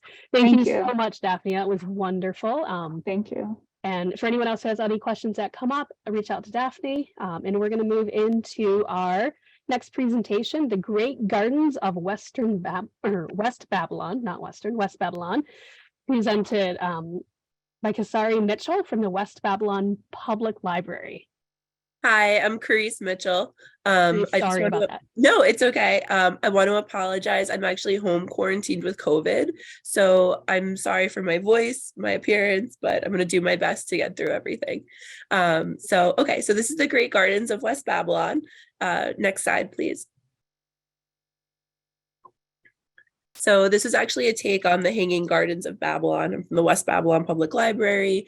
I thought it was witty, but what it is, it's a year-long program to encourage our younger patrons and families to get out and experience the beauty in their own community, but also encourage teen participation through volunteering, increase our museum pass program, aid in our library sustainability initiative, and also promote our summer reading for teens and families.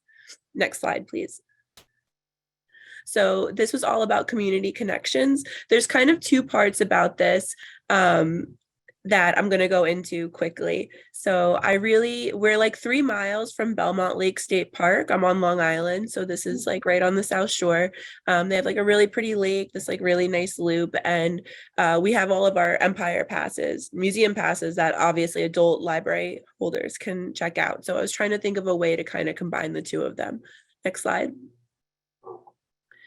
So what I did is I created this Community Explorers program. So I reached out to the Parks Department at Belmont Lake State Park, and I was like, hey, like I have this idea. I kind of want to get like teens and families like to go into the parks and like what can we do? So she sent me a list of what they were actually planting that year, or this was from last year. So what they were planting in the Belmont Lake State Park, and I created a scavenger hunt with it. So I kind of put this is kind of the like how I advertised it, which is a lot of writing, but I basically did a library garden scavenger hunt.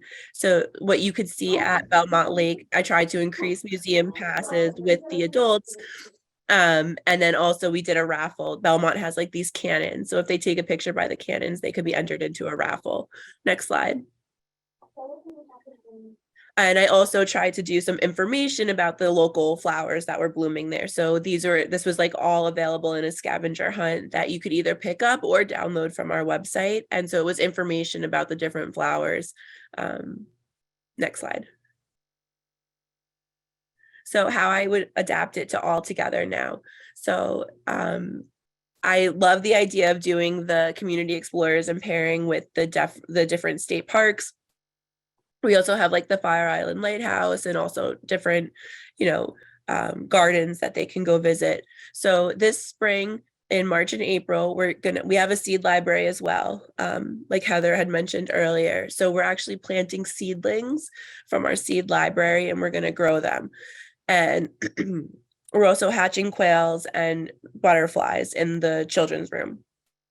So we're doing a couple different programs. So we're doing in the spring, we're doing little seedlings. So teens are matching up with like toddlers and younger kids, and they're going to actually help them plant and do a bunch of stuff in our backyard and like play with dirt and kind of get like that sensory experience. And the teens will obviously get volunteer credit. I know that somebody else said that if you if you offer food that teens will come or whatever. If for my community, if you offer volunteer credit, my teens will come. So we're also doing, instead of planting, having our outside maintenance workers plant flowers, we're actually having the teens come and actually plant those seedlings that we started this spring. So they'll be planting them, and here's some pictures from last year that we did. And we're also doing some tween seed bombs and things like that. I didn't put it here, but I'm working with the adult department, and they're like, when we're hatching butterflies in the children's room and the youth services area, they're going to host a Monarch program for adults. So we're kind of trying to combine the whole library. Next slide. And so also what we're trying to do, and we did this last year, and I really think that it'll really pick up this year, is that we will be making a vegetable sharing table with all of the things that we grow in our own library. And it's going to be the teens' responsibility to harvest them, to come and water them, to take care of them. And then we're basically putting them out in baskets for the community to take, similar to like a little free pantry, but we're doing it with fresh produce. So you can see these are some of the things that we harvested last year. Next slide. The other thing that we have at our library, and I know I'm kind of like hodgepodging it, but we have a plant swap cutting station.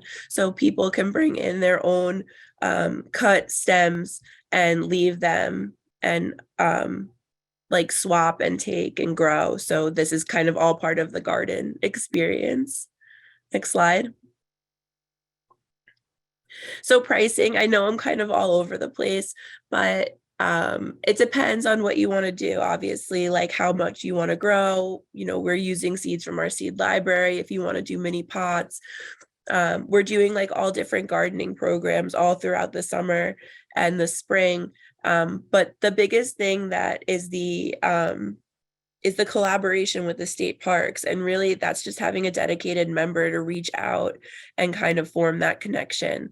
And they're busy too. So if you kind of make it worth their while, we said that we would market, the parks for them. And I had last year, I also did different bugs for our community explorers. So I tried to find out what different bugs would be in the area. Thank you. Doing different like seashells at the beach because we are on the South Shore of Long Island. So I reached out to different like beach parks and things like that.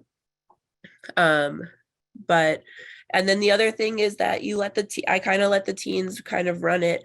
They help the younger patrons. I'm hoping that the teens really take it like under their wing and trying to find some sort of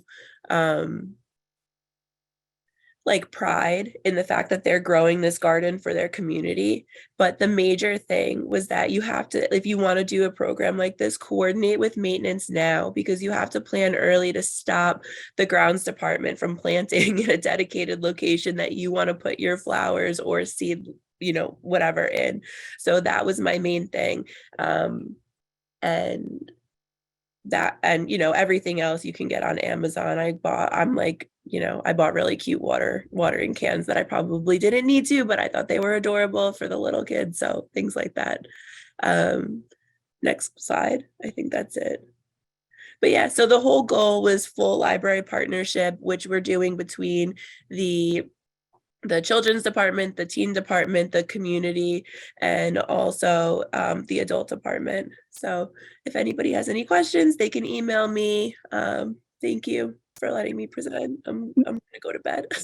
That's what a great program, and all the great lessons that for the teens, but also for the whole community that you're able to provide. And that partnership with the parks is wonderful. We really appreciate you powering through not feeling well. Thank you for doing that. There was just one quick question about the quails. What happened to the quails after the program? Oh, so we do quails through the CEED, it's Center for Environmental Education, I think, and they actually get released. They're natural. They naturally eat ticks. So a bunch of libraries on Long Island will hatch them, and then they get put out on state parks out east, and they're like they control the tick population. Oh wow! Yeah, it's awesome. So a great partnership all the way around. Well, any other questions, please reach out to her. We're going to let you go sleep and take care of yourself and feel better soon. All right. That brings us to the end of hour 2. 4 great presentations, so many great ideas. We are going to take another 10-minute break. So we'll see you back here at 11:37 for our last hour and some more amazing programs to be shared. Thanks, everyone.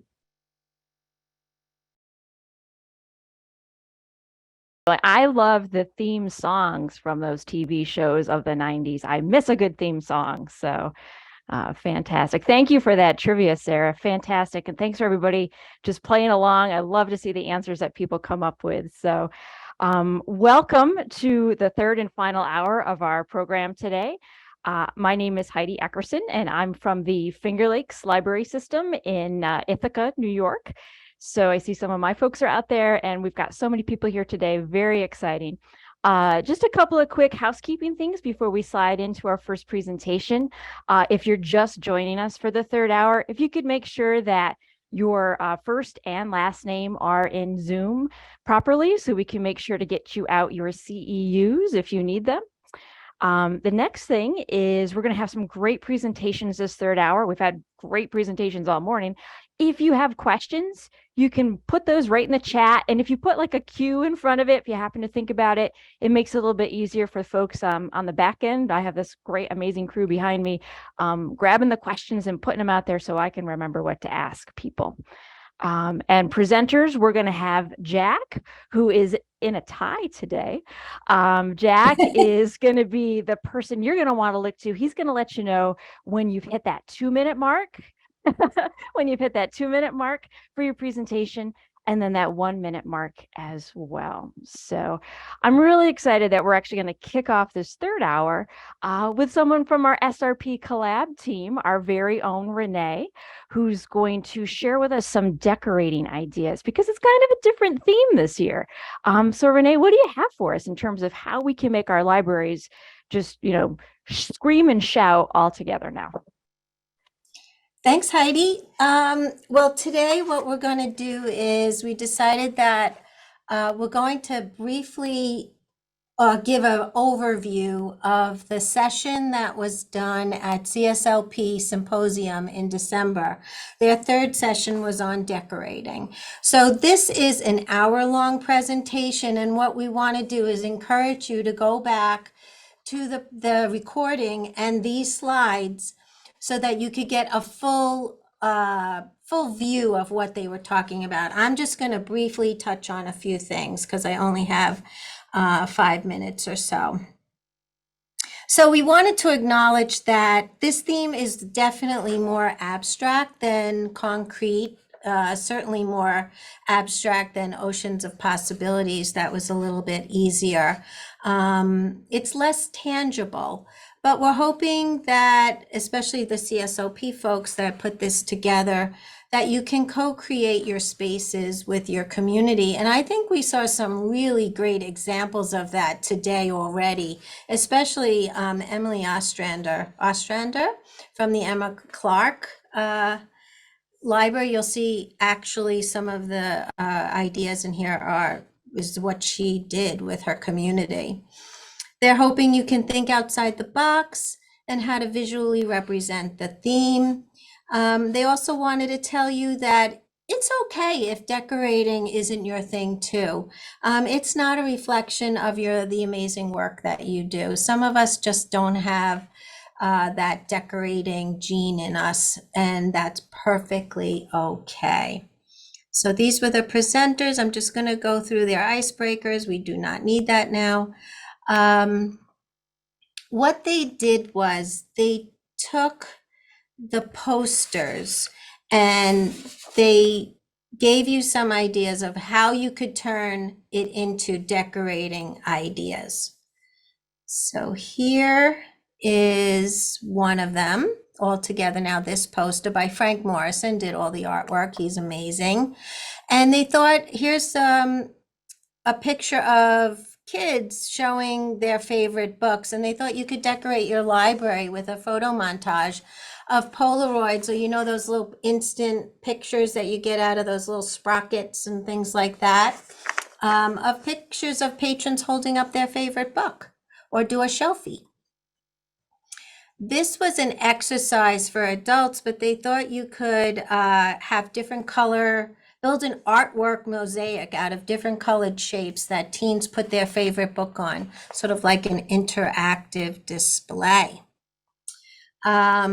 You could do some kind of upcycling or recycling of things, building a particular thing.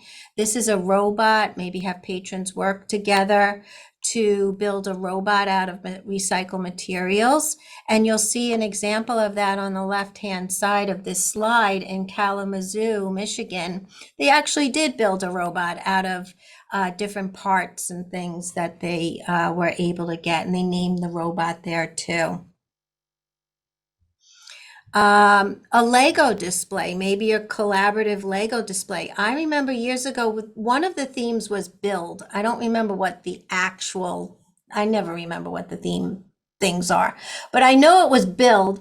And I know some of my libraries had, every time you reported on a book or every time you did something, you got a piece of a Lego and then you built, a specific thing. So it was fun and interactive and collaborative.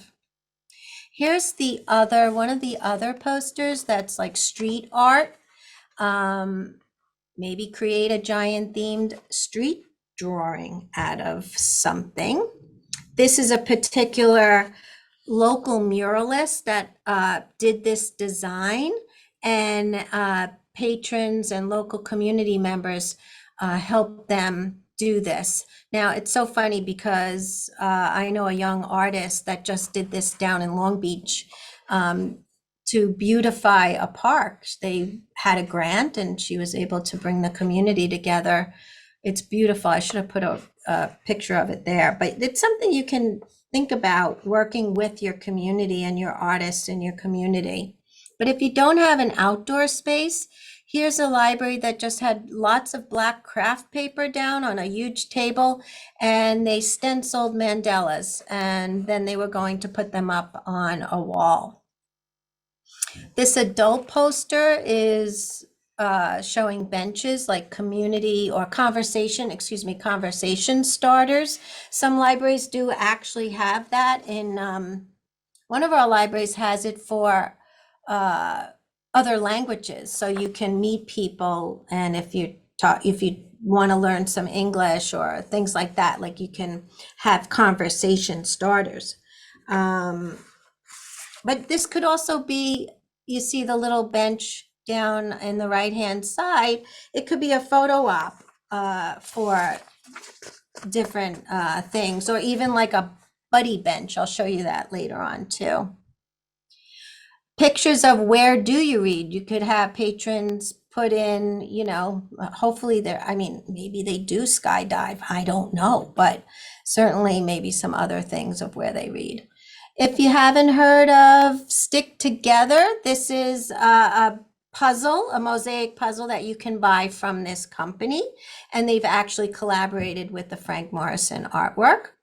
There's extra artwork by Audie Shattuck. Thank you, Jack. I did see that 2-minute sign. And some of it is very teen friendly. I think, you know, some of it would work very, very well. Here's handprints. You can have them put them around the library, different feet. Displays. This is one of the artworks from her. Displays for playlists and audiobooks and video streaming. Engaging your community. So here's a tiny art gallery. Hand out tiny canvases around the community. Have people bring them in for an art gallery, which looks great. Put up a prompt in the library and allow patrons to respond. So this one was, if you could time travel, where would you go? Or a self-portrait gallery. That looks like fun. And then, this is a great collaboration with your schools and your art departments, or maybe you have a park and recs department that has a resident artist in there. Photo ops with, you know, big bulletin boards. This is Be the Eye in Kind. Photo frames like Emily had the mirror frame, that kind of thing. That's fun. Here's the buddy benches. You know, sometimes in schools, if kids don't have friends or they feel kind of like lonely, they can sit on a bench and someone can go over and talk to them. Buy a giant blank puzzle, leave out the pieces for people to decorate, and then put it together. Some of those, and then interactive book displays. So this is a particular library that does this often. Thank you, 1 minute. So what languages does your family speak? So sort of on the Emily's thing too, you know, put these interactive book displays up and things. Oh, this was fun. This was like a March Madness, but which musical instrument do you like? And they had brackets, and then, you know, each week they went down and down and down to finally have. And you got a pom-pom, so you could vote. So you could vote for a ukulele, or you put it in the piano jar, things like that. What's your favorite pizza? Quilts. I'm going through this. And then they had bookend, paint a bookend at home. These were polls that you could put up, donation boxes, public library cards. And that's basically it. I wanted you to remember that CSLP does have an official summer library programming group. And one thing I saw there was, I don't have it anymore. Oh, it was a bulletin board of all the community, like the library, the post office, the buildings, and it said the library puts unity in the community. So that was a kind of cool little idea for that. And then at the end of this, you are going to get a link to a Google Drive, and Dina, I'm just answering that question. You will have a link to this presentation. You'll get the recording and the slides that you can watch. Like I said, it's an hour long. There's a lot of ideas there, and they go through it very much, much more in detail than I can ever do. But this was just to inspire you a little bit, think outside the box, and also to let you know to watch that session. Thank you. Great. Thanks so much, Renee. Yeah, again, CSLP website has all of that stuff right there, and we'll be sending it out to you as well. So you'll have it all in one place. So just some great inspiration there. We're going to move into our next presentation, which is California Pales with Alyssa Wood. And Alyssa is from the Crandall Public Library. Alyssa, it's all you. Thank you. Can everybody hear me? Okay, great. So I should start off this by saying I actually created this for 3rd through 6th graders, but you can definitely do it for really any age group that are interested. I put my contact information on there just in case you wanted to reach me to ask me more questions or get some more information on this program. So yes, this is the Library Pen Pals. And I was corrected by one of the young girls in my class. I gave them pencil. So she said it was definitely Library Pencil Pals. So anyway, next slide, please. Okay, so the post that started it all. I am part of a Facebook group, School Age in the Library. And I had this idea, I think it was right before COVID hit. So I wanted my kids to be able to be pen pals to another library in the United States. So this is the post. I just introduced myself, said where I worked, told them that what program I wanted to start, and said that it's that I wanted to try to get an urban library on the Western coast or a Midwest state. The group of kids, I actually, we ended up with 8 kids and have them meet to write letters to be sent to the other library. And then we are meeting every 2 weeks. So that way we're hoping with the post office that we will be able to get those letters in that time. Next slide, please. Okay, so the reply that I received was from Rosa Elena. Right now, she's Rosa LaSalle. And she said that she works at a library assistant in a public library in California. So I was really excited about that, someplace on the West Coast. She works in the Concord Library, and it's a library that's pretty much, I would say, about an hour's drive from San Francisco. So I wanted that too, someplace that was much larger than our area out here. Next, please. Okay, so the first class that we had was actually last Tuesday, not this past Tuesday, but the one previous. And I wanted to introduce them to the library, of course. So on their website, on the Contra Costa Library System, they had the Concord Library, which is exactly where Rosa works. And so there is the picture that I found on the website. We talked a little bit about the landscape that was there, and we really couldn't see the size, but we imagined what it would be like to go to that library there. Next, please. And then I just found some fun facts on their website. So the library was founded in 1913. There's 26 community libraries in their system. And the most exciting fact that I found was that they serve almost 1.17 million people within those 26 community libraries. So I was really excited about this. We also discussed the school year, which is quite different from us. It's about a month off. So I talked to them about how they start August 11th and they end June 2nd, and asked them what if that was something that they would prefer to have that school year. And all of them unanimously said no, they wanted ours. And then for a fun fact, I just looked at the temperature for that day. It was a high of 62. It was cloudy, but it was a high of 62. And on that day here, it was 27. So quite a vast difference between the two states. Next, please. So then I looked on Google and I talked to the kids about how long it would take to get to the Concord Library. A lot of them didn't realize where California was positioned in the United States. So this was a little bit of geography lesson for them. But as you can see, it was about 43 hours, almost 3,000 miles. So we talked about that. And one of my girls said, well, I would never do that. I would just take a plane. So that was fun to hear that from her. Next, please. And then I also wanted to show them where Concord was in California. So I just found this map online and noted that they were very close to the Pacific Ocean, and it looked like there were quite a few lakes and rivers around. So that was neat to mention that that was similar to where we are, except for the ocean, of course. Next, please.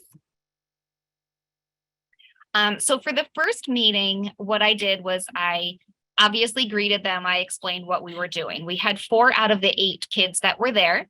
I then introduced the library and the librarian, and as you saw, how far it would take to get there, where it was in California. And then I gave them a template on how to write an informal letter. So I told them right off the bat that they were only to use their first name, and that we were not going to give them their own address. So I didn't want anything to happen. I wouldn't think that anything would happen with identity stuff, but I wanted to make sure. So they only used their first name, and we did not write a formal letter with all of that. And then I gave them time to write it. So we talked about, I gave them it was a very simple template, but I gave them, how to make sure that you say your name, where you live, and something fun about yourself, and then just end it. Next, please. Thank you, Jack. All right, so this was my letter. I really wanted to write out an introductory letter from me. So I told them a very short history of our library. It's really old compared to theirs, how it started, how many community libraries that we had, asked them a whole bunch of questions, told them what our weather was like, and that we were in the middle of a winter storm, just to give them an idea. So next, please. And then this was their letters. This was the most exciting part. I'm not going to read them all, but it was really neat to see the different personalities. As you can see on my template I had, it is exciting to be able to write to you. So a lot of them used that. But they talked about themselves. They talked about the library. And it was really neat to see them be excited about this program. Next, please. And then for the future meetings, Rosa and I discussed that we would read the letters from the other kids. We would research a little bit about California. We'd make art to send them. We would write the letters. And one thing that we did discuss, and I think it was a really great idea, was not to give them one specific pen pal. They are writing to the whole group. That way, if one of them misses a week, they will still be able to get a letter from the whole group. So that was something that we really stressed during the class, because I wanted them all to be able to enjoy it. Next slide, please. Thank you. One other thing that I wanted to mention is I sent all the letters in one package. And that way they got them all at the same time. I didn't have to worry about, them missing anything. And then the final thing that we're going to do at the end, it will continue throughout the summer, because of the theme altogether now. So one of the things at the end is we're going to send the kids maple candy, because I figured that was something that's familiar around here. It's fun. That would be a nice way to end the program, and hopefully we'll get some type of treat from California for the kids to try. Thank you. Great, thank you. That, again, food enters into the conversation today, and yeah, maple syrup. It's maple syrup season. So we have a couple of questions for you, Alyssa. We have the question, could kids direct a question to someone in the letter? So for example, Alyssa, I'd also like XYZ activity, and ask follow-up questions. Yes, absolutely. We haven't had that opportunity yet. Unfortunately, due to scheduling conflict, I needed to have the next meeting this week. So we didn't have a week break. So we hadn't received the letters yet. But yes, if there's a question or an activity that someone's really enjoys, then they can address that child in the letter. Great, great. And a couple more questions for you here. Will you do a virtual meeting with the Concord Library at the end? I was thinking of that. I thought that would be really nice. I will have to, of course, run it through my manager and my director. But I think that would be a really nice way to end it, to just say, you've been writing to them. These were their names. Now here they are. So Rosa and I will be discussing that. Great. And just the last question I see come up here. Did they share the letters they received with the group, or was it just read by the person who received it? Well, I know that for me, I'm going to give each child an envelope to open and let them read it out to the group. I'm not exactly sure what Rosa is doing. I know that when right before we started, she told me that she had 3 kids signed up. So there will be a little bit of a difference in the amount of letters that we'll receive. But yes, I wanted each child to be able to open up their own letter and then read it out to the group so that everybody can hear it. Great. Thank you so much. I love that there's sort of this analog twist to it. Like I just read a book, The Future is Analog, and there is something about getting that letter in the mail and being, connecting with people that way. So great idea. Thank you so much, Alyssa. You're welcome. Thank you. And I see that our next presenter, Monica, actually, you put something in the chat about Alyssa's program because you had been toying with this idea in a different library that you had worked at. So I just thought that's kind of an interesting synergy here today. So everyone, let me introduce you to Monica Norton. She's here to talk about tween STEAM at her library in, it's Salina Free Library? I always want to say Salina, but Salina Free Library. So Monica, it's all you. All right, thank you. Can you hear me? Yes. Yep. Excellent. All right. Yeah, that's actually how we can tell who's calling to sell us something, is if they're asking for Selena. And I also just want to say, so my name is Monica Norton. I'm the youth services librarian at the Salina Library in Mattydale, New York, which is a little hamlet just north of Syracuse. In fact, we're the next stop on 81 after the Syracuse airport. So there you go, some little geography. Also, fun fact, I love that I'm after the Crandall Public Library because Crandall is my maiden name. So I'm always excited when I see them. So perfect. Obviously, whoever was scheduling this knew. Anyway, so yeah, I'm going to talk about Tween STEAM, which is a program we've done for several years. Had to end it due to COVID in 2020, since in person wasn't great and I was having trouble doing it virtually or getting attendance virtually. And so we're really excited to hopefully be starting again this summer. So next slide, please. So for those who may not be aware, or if you've only heard of STEM education, STEAM is STEM with art thrown in: science, technology, engineering, art, and math. I prefer using STEAM over STEM because I like to I like to be a little more creative. I like having my options open. I'm all about having options. I've always thrown lots of stuff at the kids to say, hey, here's 17 ideas and 20 million bits of things that you can do with it. Let's see what you can do. So plus art is just a great way for problem solving, as well as that creative outlet. And another reason too is that I try to keep these as hands-on as possible. Next slide, please. So yeah, with STEAM, so many possibilities. I listed a bunch that we have done over the years. We started doing this and I couldn't believe it when I started looking back to find information, but 2014, we started doing this. Tween STEAM, I put on Mondays in July as kind of adjacent programming to our summer reading program events.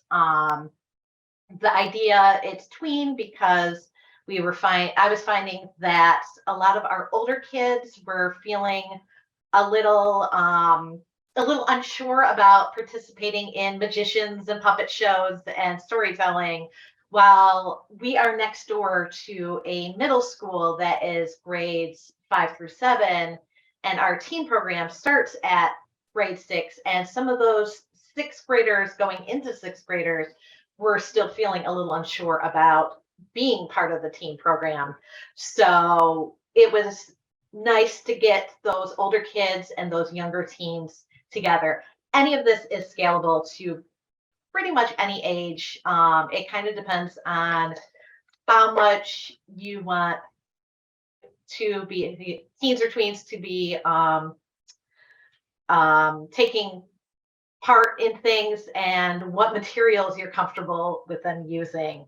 So some of the things we've done, we do coding. Oh, sorry, one other thing I'm going to mention too is these are all staff led. We're a fairly small library, fairly small community. And like I said, this is adjacent to the summer reading program. So pretty much our summer budget has already been taken care of. So this is what we could do. So, and since I'm the youth services librarian, most of it is stuff that I can do, except for the very first thing, which is coding, which we have a great digital services librarian who has been very willing to take on any coding classes. So we've done coding with Scratch, Microsoft Odoo, lots of sciencey things, optical illusions, slime, of course, can never go wrong with slime. Solar power. We've done food science, acids and bases, things like that. Survival, outer space, exploring electricity, catapults, cars, robots, rockets, all kinds of stuff.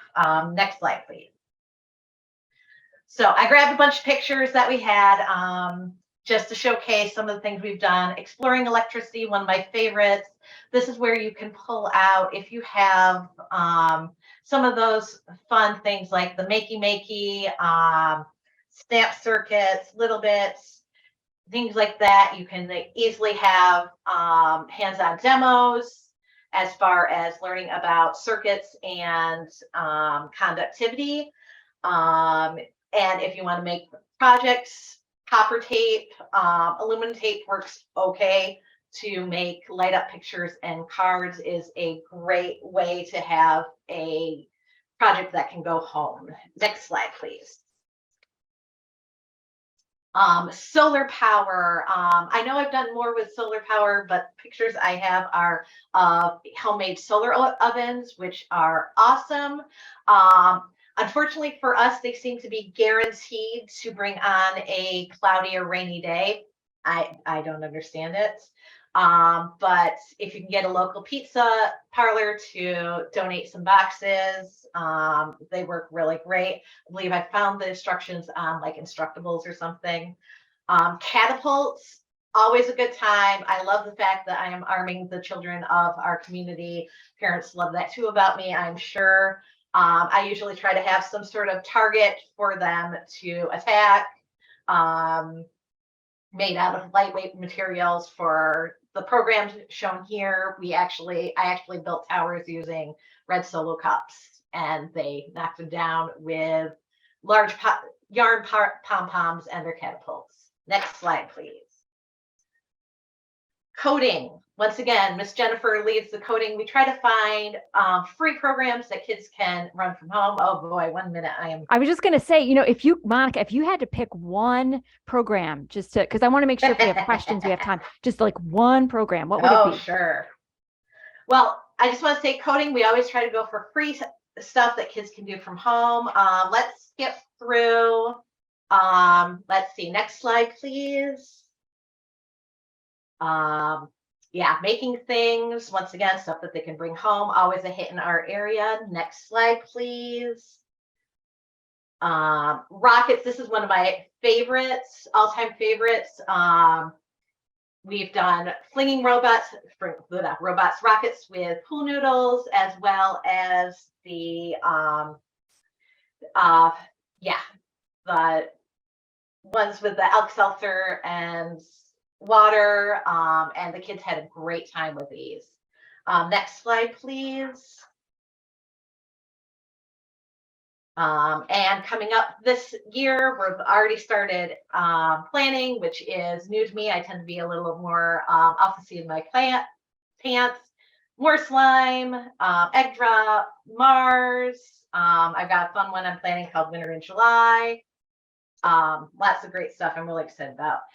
Next slide, please.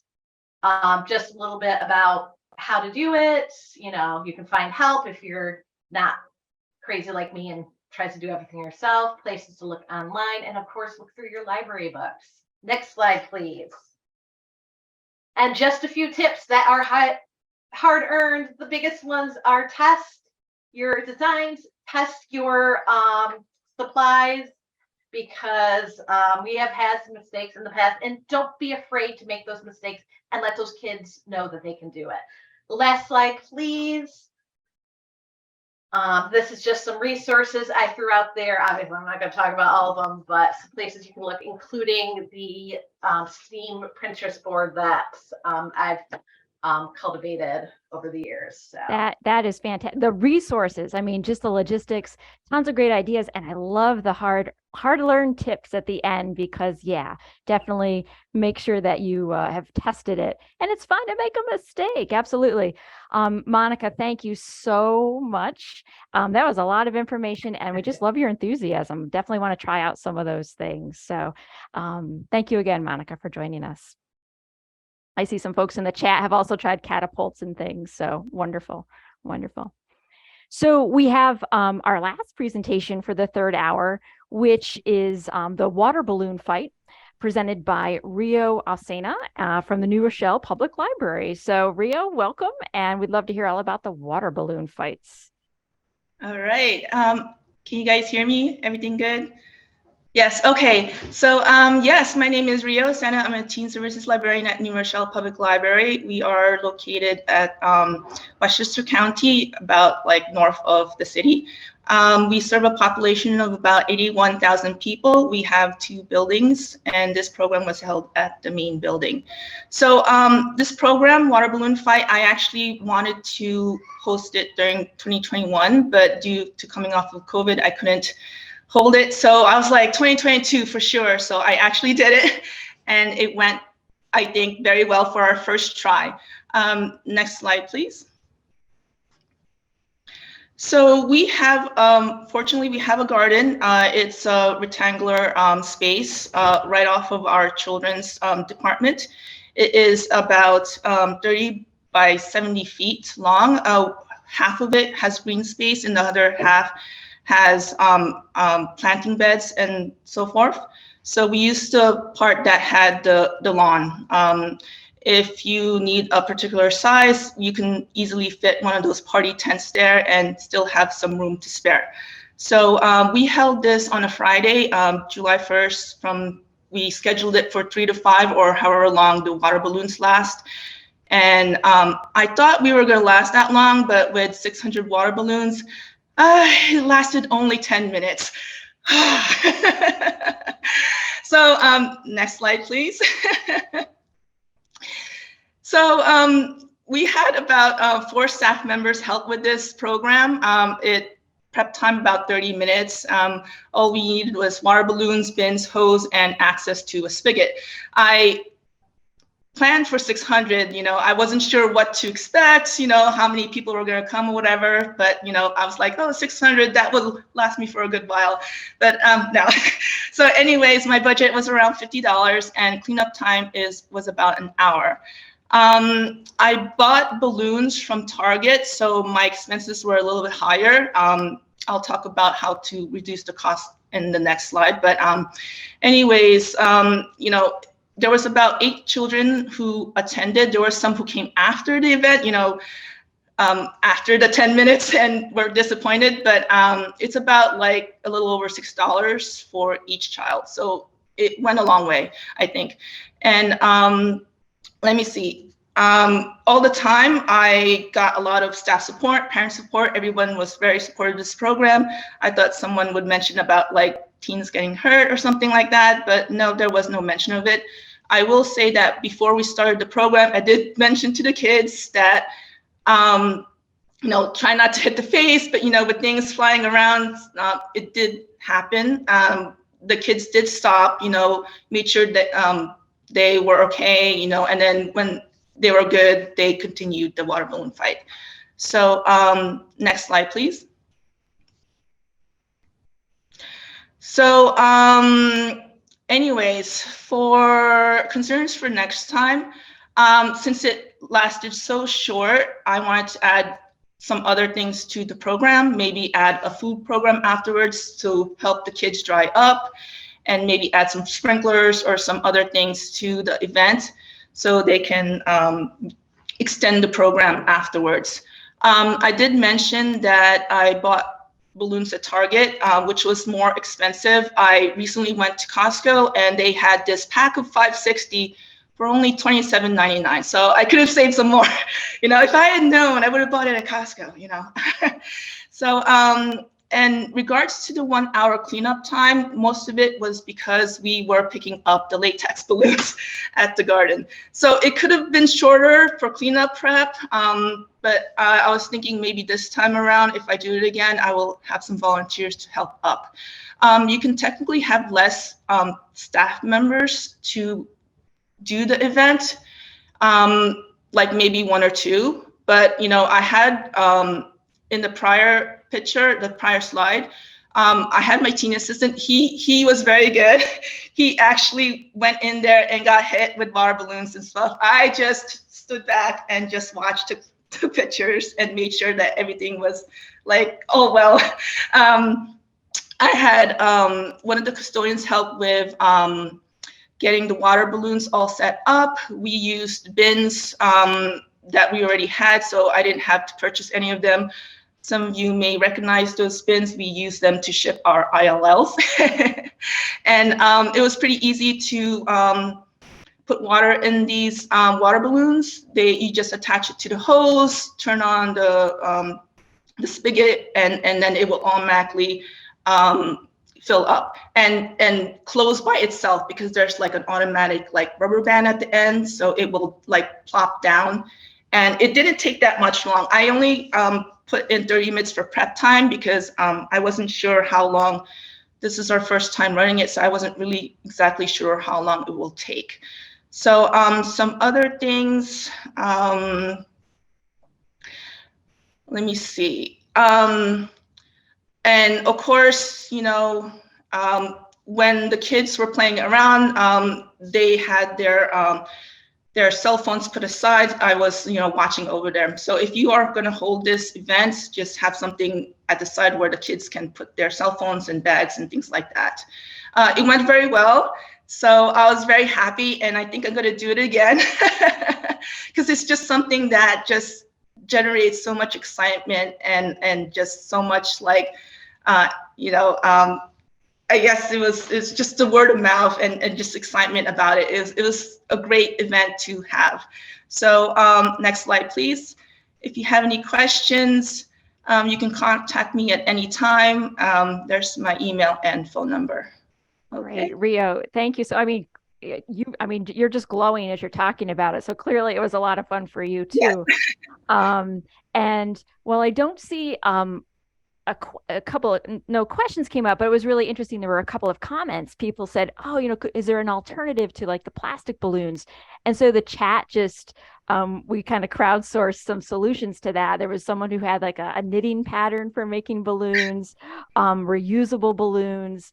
Some people were already starting to riff off of this when you said that, you know, 600 balloons were gone in 10 minutes. Some folks were like, oh, maybe they could fill up their own balloons, or maybe you could hide the balloon. So just all these different ways that you could tweak this, but it already sounds like a fantastic and successful program. So I'm so glad that you were able to share that with us. So thanks so much, Rio. Great to have you. Thank you. Perfect. And so that actually wraps up our presentations for the third hour, but we do want to bring Renee from our team back. She's got a few final words for us. So Renee, I'll turn it over to you. Thanks, Heidi. Thanks, everybody. Thank you all so much for being here today, and thank you to all of our presenters for sharing your amazing ideas with all of us. We know this takes time, and we are incredibly grateful for everything you created and shared today. We would love it if you could share your thoughts on today's collaboration by filling out our evaluation. I believe it went into the chat. There's a link there. We do look at your comments and we take them to heart, and we try to improve this each year, and we will be more than likely doing this again next year. And the evaluation will go out from your system rep too. So within the coming days, your system rep will also send you your CEUs and a link to the Google Drive that will have all of the slides and the recording of today. Jack Scott from SALS will be timestamping the recording, so you can easily find the part of the workshop you're looking for. You don't have to go scrolling through the whole thing. And as a reminder, everyone's contact info is on the agenda for today. We hope we've inspired you today to work together with your community and your teens to make this summer better than ever. Bye for now.